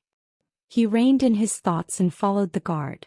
They went through a heavy stone door labeled medicine room. Very soon he found the amantha extract, the eye of the spirit medicine, and the sedative agent by following the alphabet labels. He had seen the first two before, but it was his first time picking up the latter one. He saw that a blue fluid rippled in the translucent glass bottle. For some reason, looking at the fluid made him feel as though he had entered a mother's embrace. On the bottle there was a label. It showed the manufacturing date and the expiration date, which was still some time away. Luckily it can still be used. Klein took the 3 tiny bottles of medicine and walked back to Cheney's gate with the guard keeping him company. He shook off the feeling of coldness that reached the deepest corner of his soul and the creepy experience of being swept by the black lines. When Cheney's gate closed he couldn't help but look back. He mumbled to himself, staying in there for a long time would affect both the body and soul, right? It's no wonder the guards have to volunteer. Around dawn, Klein used a special technique to lock his bedroom. He pushed open his oriel window and jumped down. The 2-story height posed no danger to the present him. He landed steadily without faltering at all. The Nighthawk's carriage was already parked opposite, waiting for him. Without any exchange, Klein quickly arrived at Tingen Asylum in the North Borough. Following the captain's instructions, he took a detour to one of the corners without a street lamp where he saw the waiting Dunn Smith. "Let's go in." Dunn nodded faintly. "I've made sure that there's no one around." "All right." Klein quickly got closer. As a clown entering an asylum, it keeps reminding me of a famous saying, "It's like returning home one," he mused to himself. He followed Dunn closely. With the aid of the wall's bumpy surface, they somersaulted into the asylum quickly and agilely with outstanding balance. Dunn turned around and looked. He nodded slightly to give his approval. The two of them crouched and silently moved through the hospital's small park and activity square. They then entered the 3-story building in the asylum and arrived at the top floor where Hood Eugen's room was. As Hood Eugen had the possibility of becoming violent now that he had gone insane, he had been assigned to a single room. Luckily, the monitoring Nighthawks hadn't wasted their efforts during the surveillance and had made a copy of the room key long ago. The lock clicked lightly and Dunn entered first. Klein projected his gaze past his figure and saw the person sitting on the bed. Hood Eugen's face was long and skinny.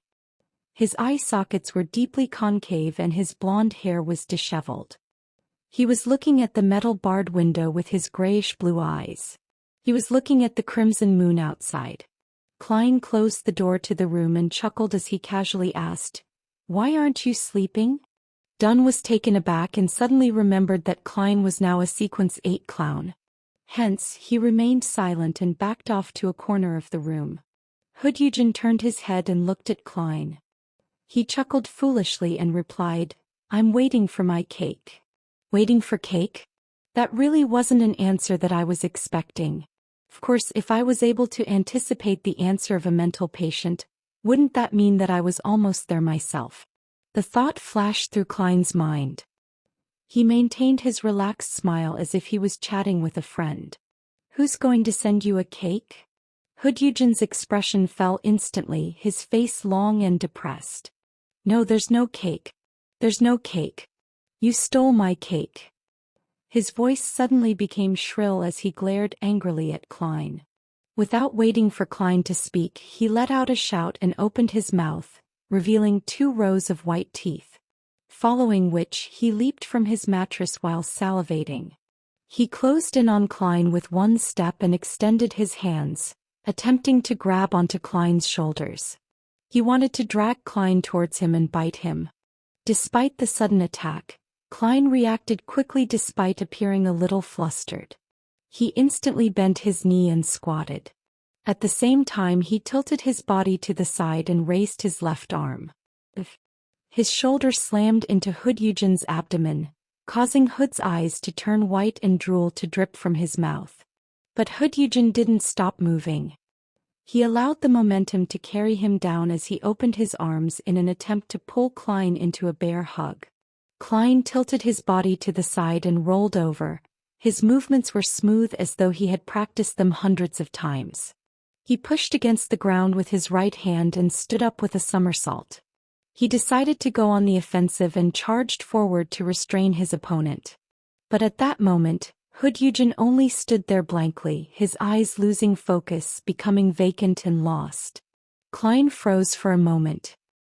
He turned his head towards the corner of the room, only to see Dunn Smith, wearing a black windbreaker and matching hat, with his hands clasped tightly together and looking down. The captain has dragged Hood Eugen into a dream. Upon realizing this, he stopped his subsequent attack and took the opportunity to take out the silver ritual dagger that couldn't harm anyone. He used it to create a wall of spirituality which sealed the ward. Klein then took out 3 candles infused with mint and placed them on the window in a triangular formation. One candle signified the Evernight goddess, another the mother of the secrets, and the last represented himself. Soon after, he set up a simple altar and used his spirituality to ignite the candles. Just as he was about to warn the captain, Dunn raised his head and smiled. Hood Eugen's dreams are a sea of chaos. There's no way to guide it. Just as he finished his sentence, a luster returned to Hood Eugen's eyes. It was no longer vacant. Then the insane psychiatrist moved his waist, letting out a comfortable yawn. Klein was momentarily at a loss, so he remained quiet. He picked up a metal bottle containing the amantha extract. He dripped the transparent liquid extracted from the night vanilla, slumber flower, and chamomile into the flames of the candle representing himself, allowing the serene aroma to spread around the room. Hood Eugen's nervousness, anger, and relief completely vanished. He languidly sat down again on the edge of his bed and looked out at the crimson moon outside the window in a daze. His eyes once again lost their focus as peace was restored. Klein also felt the peace that came with the night. He set the amantha extract down and sat beside Hood Eugen. He wanted to find something to break down Hood's last line of defense. Only with the removal of the last line of defense could he use the eye of the spirit medication to make Hood Eugen's soul slip into a turbid state. After all, I'm not a professional spirit medium. He had already thought of an idea before coming. He fished out a set of tarot cards from his pocket. This set of cards only had the 22 major arcana, so it was easy to carry around. It was a weapon that Klein had successfully applied for. Each of the cards was lined with metal threads made from pure silver. Each of them was able to kill undead beings. Their patterns were complicated and gorgeous, making Klein feel like they were a collector's item and not used against enemies. Klein cut the deck with one hand and smiled at Hood Eugen. Let's play some card games. Cards. Hood Eugen retracted his gaze from outside the window as he repeated the term in a daze. Klein didn't answer, placing the deck of tarot cards into Hood's palm with a sincerity that could not be rejected. Hood Eugen mimicked Klein's actions, trying his hardest to cut the deck with one hand to some success. The attention of the mental patient was slowly drawn to the hard yet flexible, beautifully textured cards in his hand. He flipped over the first card. It was the picture of a man in tattered clothes with his hands tied. He was hanging by his leg with a faint halo at his head. The Hanged Man. Klein nodded in thought. He took the opportunity to grab the eye of the spirit medicine, dripping the amber liquid onto the candle flame, still the one representing himself. An alcoholic fragrance spread forth, inducing an intoxicated feeling to anyone who took a whiff of it. Hood Eugen spaced out bit by bit, his vision losing its focus. The deck of tarot cards in his hand fell onto the bed. But he remained sitting upright without slumping over. Klein used cogitation to fight back against the medicine's dreamy effects of turning light-headed and ethereal. He took out another metal bottle from his pocket and twisted the cap open before pouring the blue liquid into his mouth. Sedative agent. The ice-cold liquid flowed through his throat, down his gullet and into his stomach. Klein instantly felt unusually awake without any sense of drowsiness. He slowly exhaled, then familiarly took out the other essential oil extracts and herb powders, dripping them onto the two candles signifying the Evernight goddess. In the faint fog he took 2 steps back and solemnly murmured in Hermes, "I pray for the power of the dark night. I pray for the power of the mystery. I pray for the goddess's loving grace. I pray that you would allow me to communicate with the spirituality of the Beyonder beside me." Hood Eugen. The incantations reverberated around the room, and Klein saw the flames of the candle, now dyed black, spread outward. He didn't avoid them, nor did he guard against them. He allowed the dark night to envelop him. In this unusually lucid state he felt his spirit leave the protection of his body and enter a space akin to deep space. All around him was boundless, silent darkness. The sky above him was filled with countless indescribable transparent figures. There were also streaks of different colors, lustrous splendors that harbored infinite knowledge. The spiritual world. Klein was no longer a stranger to this. Just as he had this thought, a foggy world appeared before him. It was a world enveloped by a faint tornado of light. Klein knew that it represented Hood Eugen's spirit, that represented his body of heart and mind. Thus he leaned over, digging into the wall that was the tornado. In an instant he saw countless specks of light pelting him. He heard the voices of thousands of people discussing something in whispers. These murmurings were very chaotic and lacked any sense of logic. Some included praises for the elegance of some lady. Then it turned into a description of the feeling of relief after using the toilet.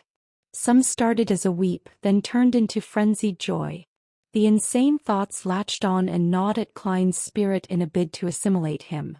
But Klein maintained his lucidity and rationality, quickly flying towards Hood Eugen's spiritual world.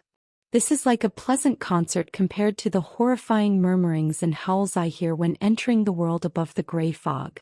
Klein smiled secretly and made his way through the tornado. He saw a groggy, translucent Hood Eugen. This Sequence 7 psychiatrist maintained the same state as he was in the outside world. He looked over with a dazed expression. Klein stopped before him and asked softly, "Do you know Lenivus?" Hood Eugen replied blankly, "Yes." The light around them underwent a transformation as if Hood Eugen was revealing his spiritual sea. Quickly, the intertwining light revealed a bespectacled, average-looking man who wore a sarcastic smile. It was the same Lenivus whom Klein had seen in the arrest warrants. Klein nodded in satisfaction and collected himself. He asked a guided question, "Why did Lenivus look for you?" He said. Hood Eugen's voice slowly turned soft. Suddenly he changed into a more charismatic voice and laughed a little maniacally. "Hood Eugen, this is the worst era but also the best era. As long as you seize the opportunity, we can become the rulers of this world, we can become true immortals. As long as you're willing to help, I'll not only tell you the way to master your potion and avoid losing control, I'll also promise that you'll receive godhood qualities in the future. Immortal godhood qualities. You should be able to see the presence behind me. My promise is his promise. In some sense, the psychology alchemists are connected to him. Do not doubt. The psychology alchemists aren't strong enough at the moment. It is unable to provide you with enough help unless you're willing to stay at this level for the rest of your life. The method to grasp your potion without losing control.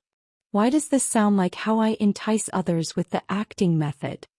Lenivus sure has lofty ambitions. He's only a sequence 8, yet he's already talking about manipulating godhood qualities. Just what hidden presence is backing him? This guy seems to be plotting something which isn't solely just to cheat people out of their money. Or could running scams just be his hobby? Klein had many thoughts as he listened on. When Hoodugin stopped talking, he quickly pressed on. What kind of assistance did Lenivus want you to provide? Hoodugin didn't answer immediately. His spiritual world turned silent. He then broke out into laughter. He replied erratically, help, help, help. Haha, I provided help. I provided help. I made. His words came to an abrupt halt as his blurry soul contorted. The light and darkness of the surroundings which represented the spiritual sea quickly turned incorporeal, forming a sinister, scary, dark altar. On top of the altar was a cross. There seemed to be something hanging on the cross, as well as things that appeared indiscernible piled at the bottom. The light and darkness alternated, and as the hanging item was about to become clearer, the entire spiritual world shook, as if it was experiencing a magnitude 10 earthquake. Holy shit! Klein had a premonition that something dangerous was about to happen. Without thinking, he turned and flew towards the chaotic tornado of thoughts in an attempt to escape. Countless rays of brilliance drowned Klein as ravings of 1,000,000 people filled his ears. However, Klein thought nothing of it. His abilities as a clown told him that his spirit was being engulfed by a black shadow that was rapidly expanding. The black shadow was a huge cross, and there seemed to be a person hanging upside down on it. The chaotic tornado of thoughts unleashed its load outwards and turned uniform. Slowly, Hoodugin spiritual world disintegrated. Klein noticed that he had exceeded his fastest flying speed from his previous trial. His soul had become significantly stronger after he briefly mixed with some of the strength from the mysterious space above the gray fog. Just as the cross's shadow was about to engulf him entirely, he dashed out of the blurry world, and felt his body. He familiarly stimulated a descent, and Hoodugin's long skinny face and messy blonde hair instantly appeared in his vision, along with the 3 candles that were burning at the window ledge. He had managed to get out of the mediumship state in time.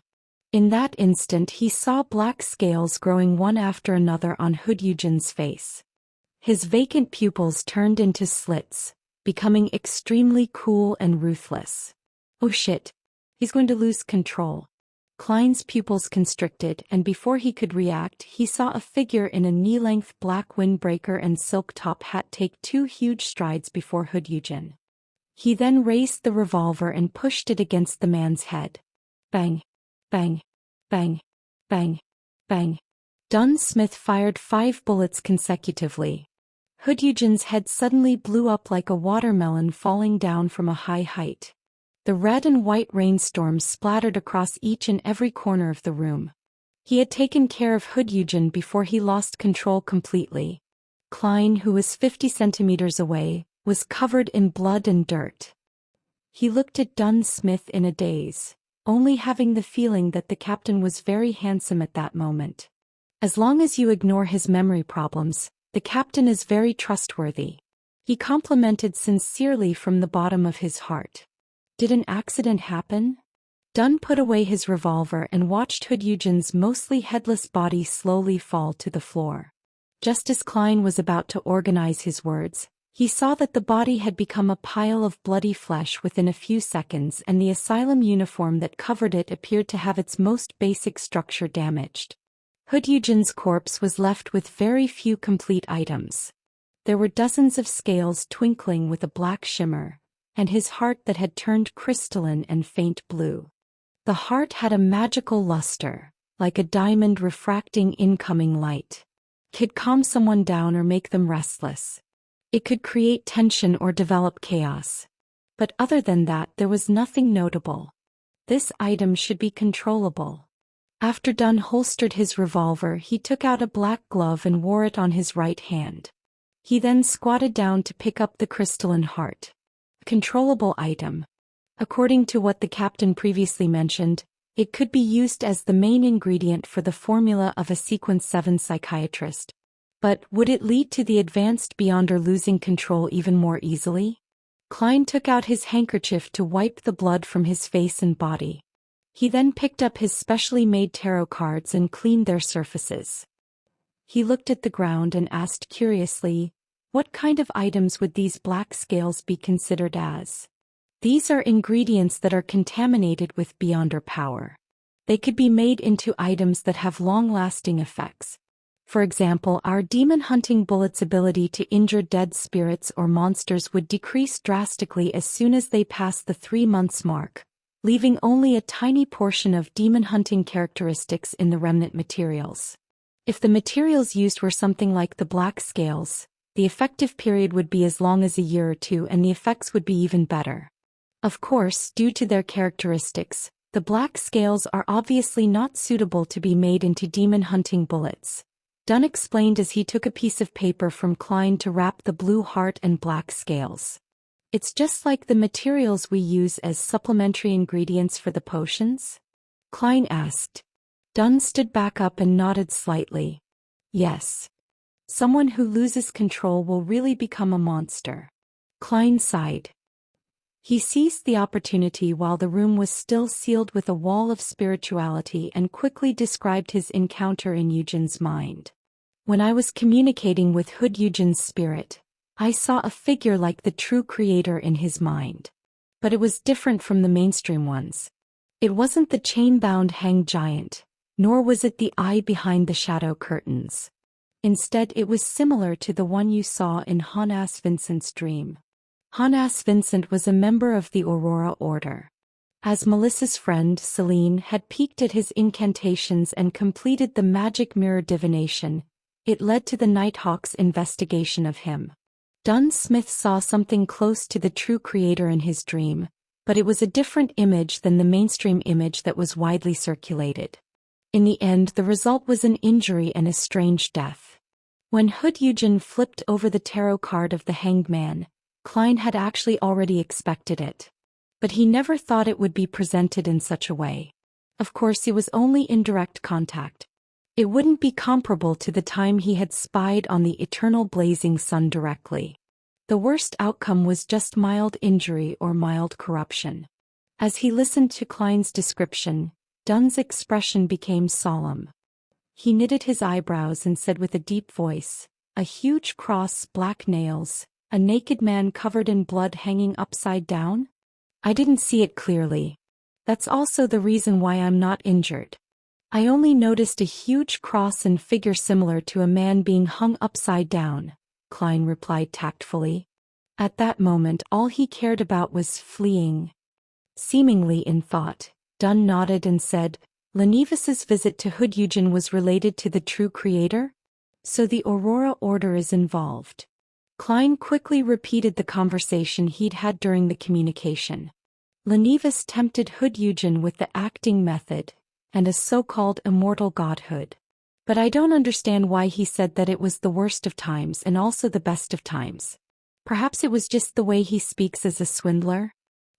The help Hood Eugen provided involved a sinister and dark altar. I suspect that Lenivus is plotting something terrifying. Then his heart stirred as he spoke.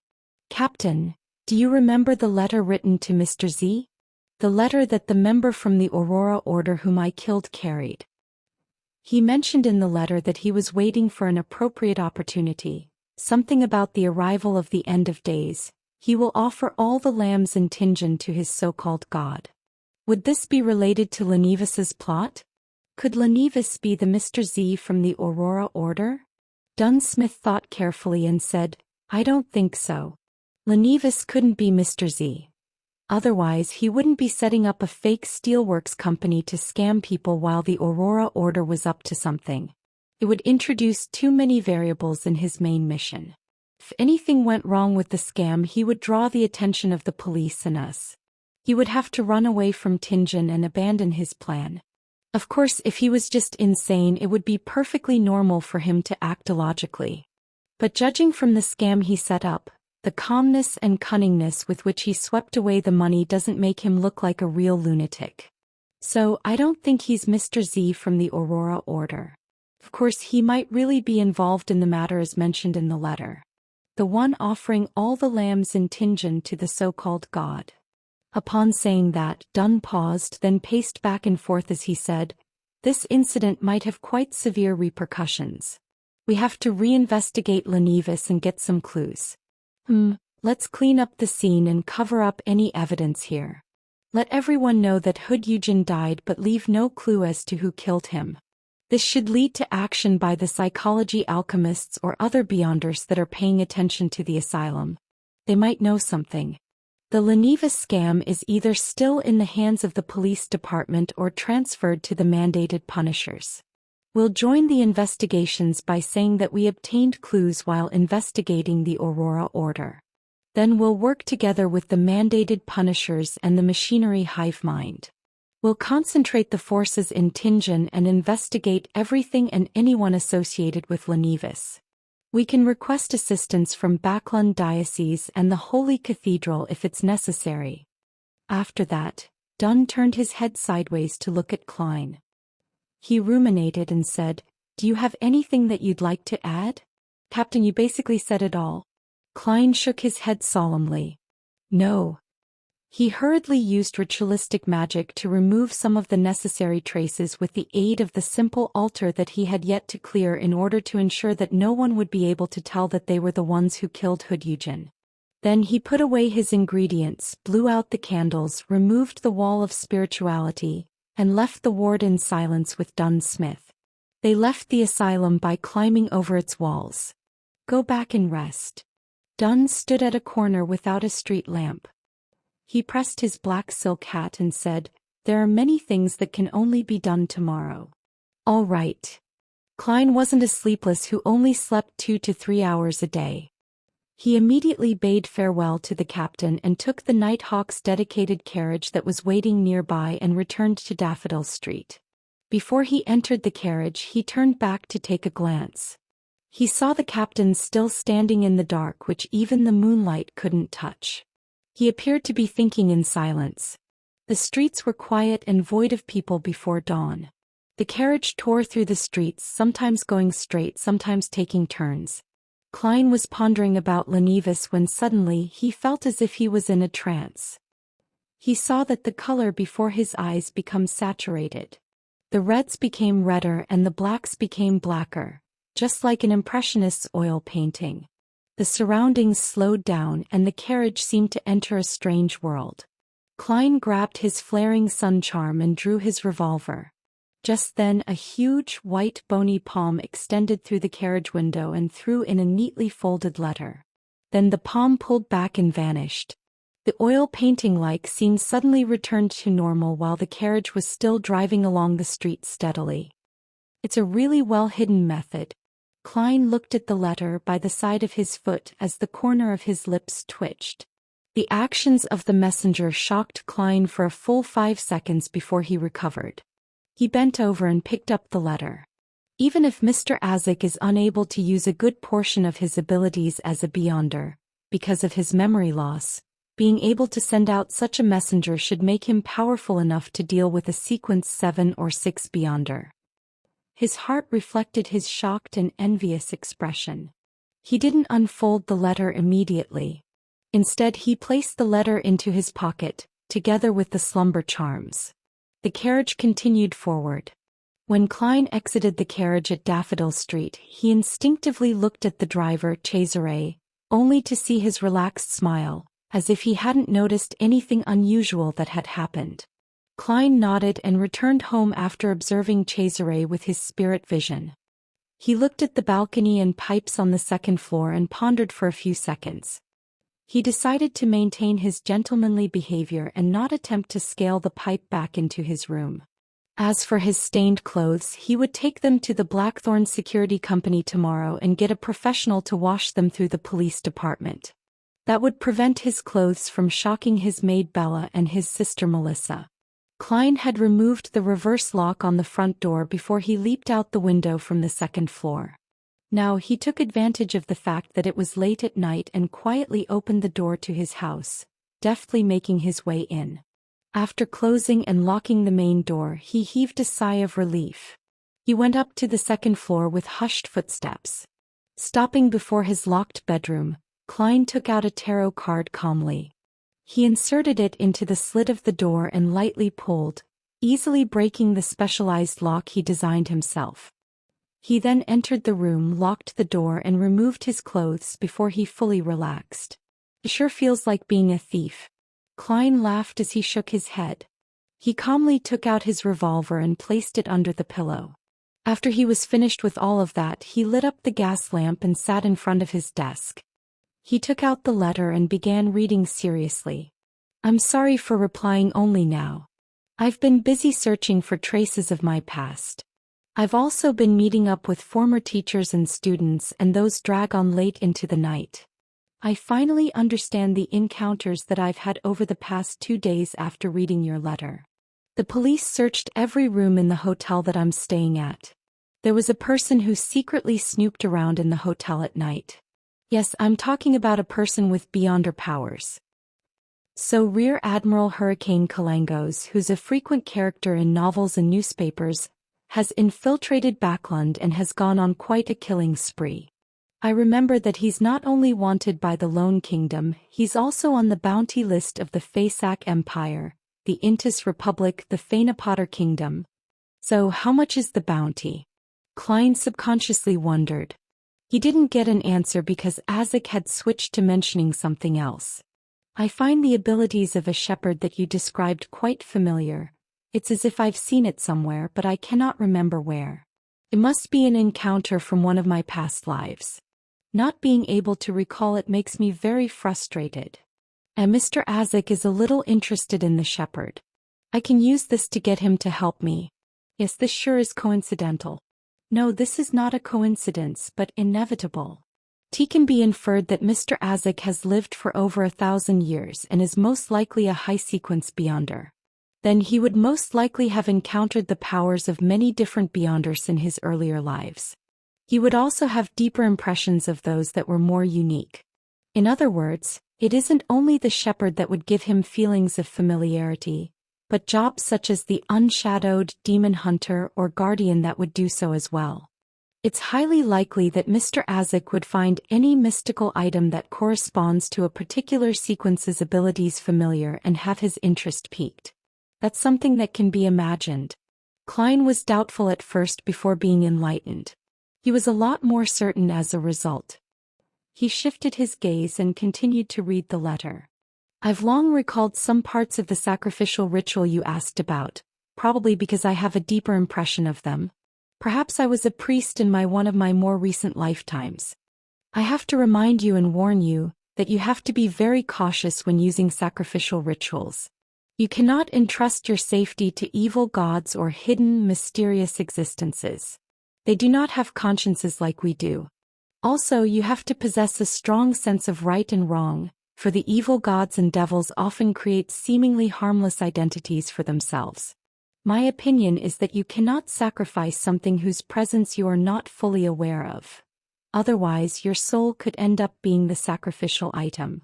In simple terms, evil gods and devils will take on another form, disguising themselves as someone trustworthy.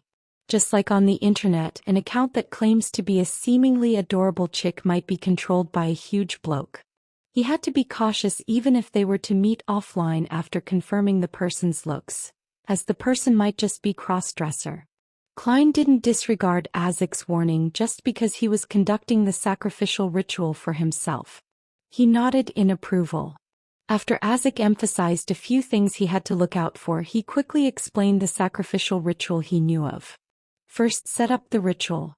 Choose the symbols based on which deity or unorthodox mysterious existence you are going to offer a sacrifice to. Use the corresponding herbs and minerals of his or her domain. Of course, you can also make them into holy oils, ointments, scents, and other items in advance. Symbols? Klein froze for a moment.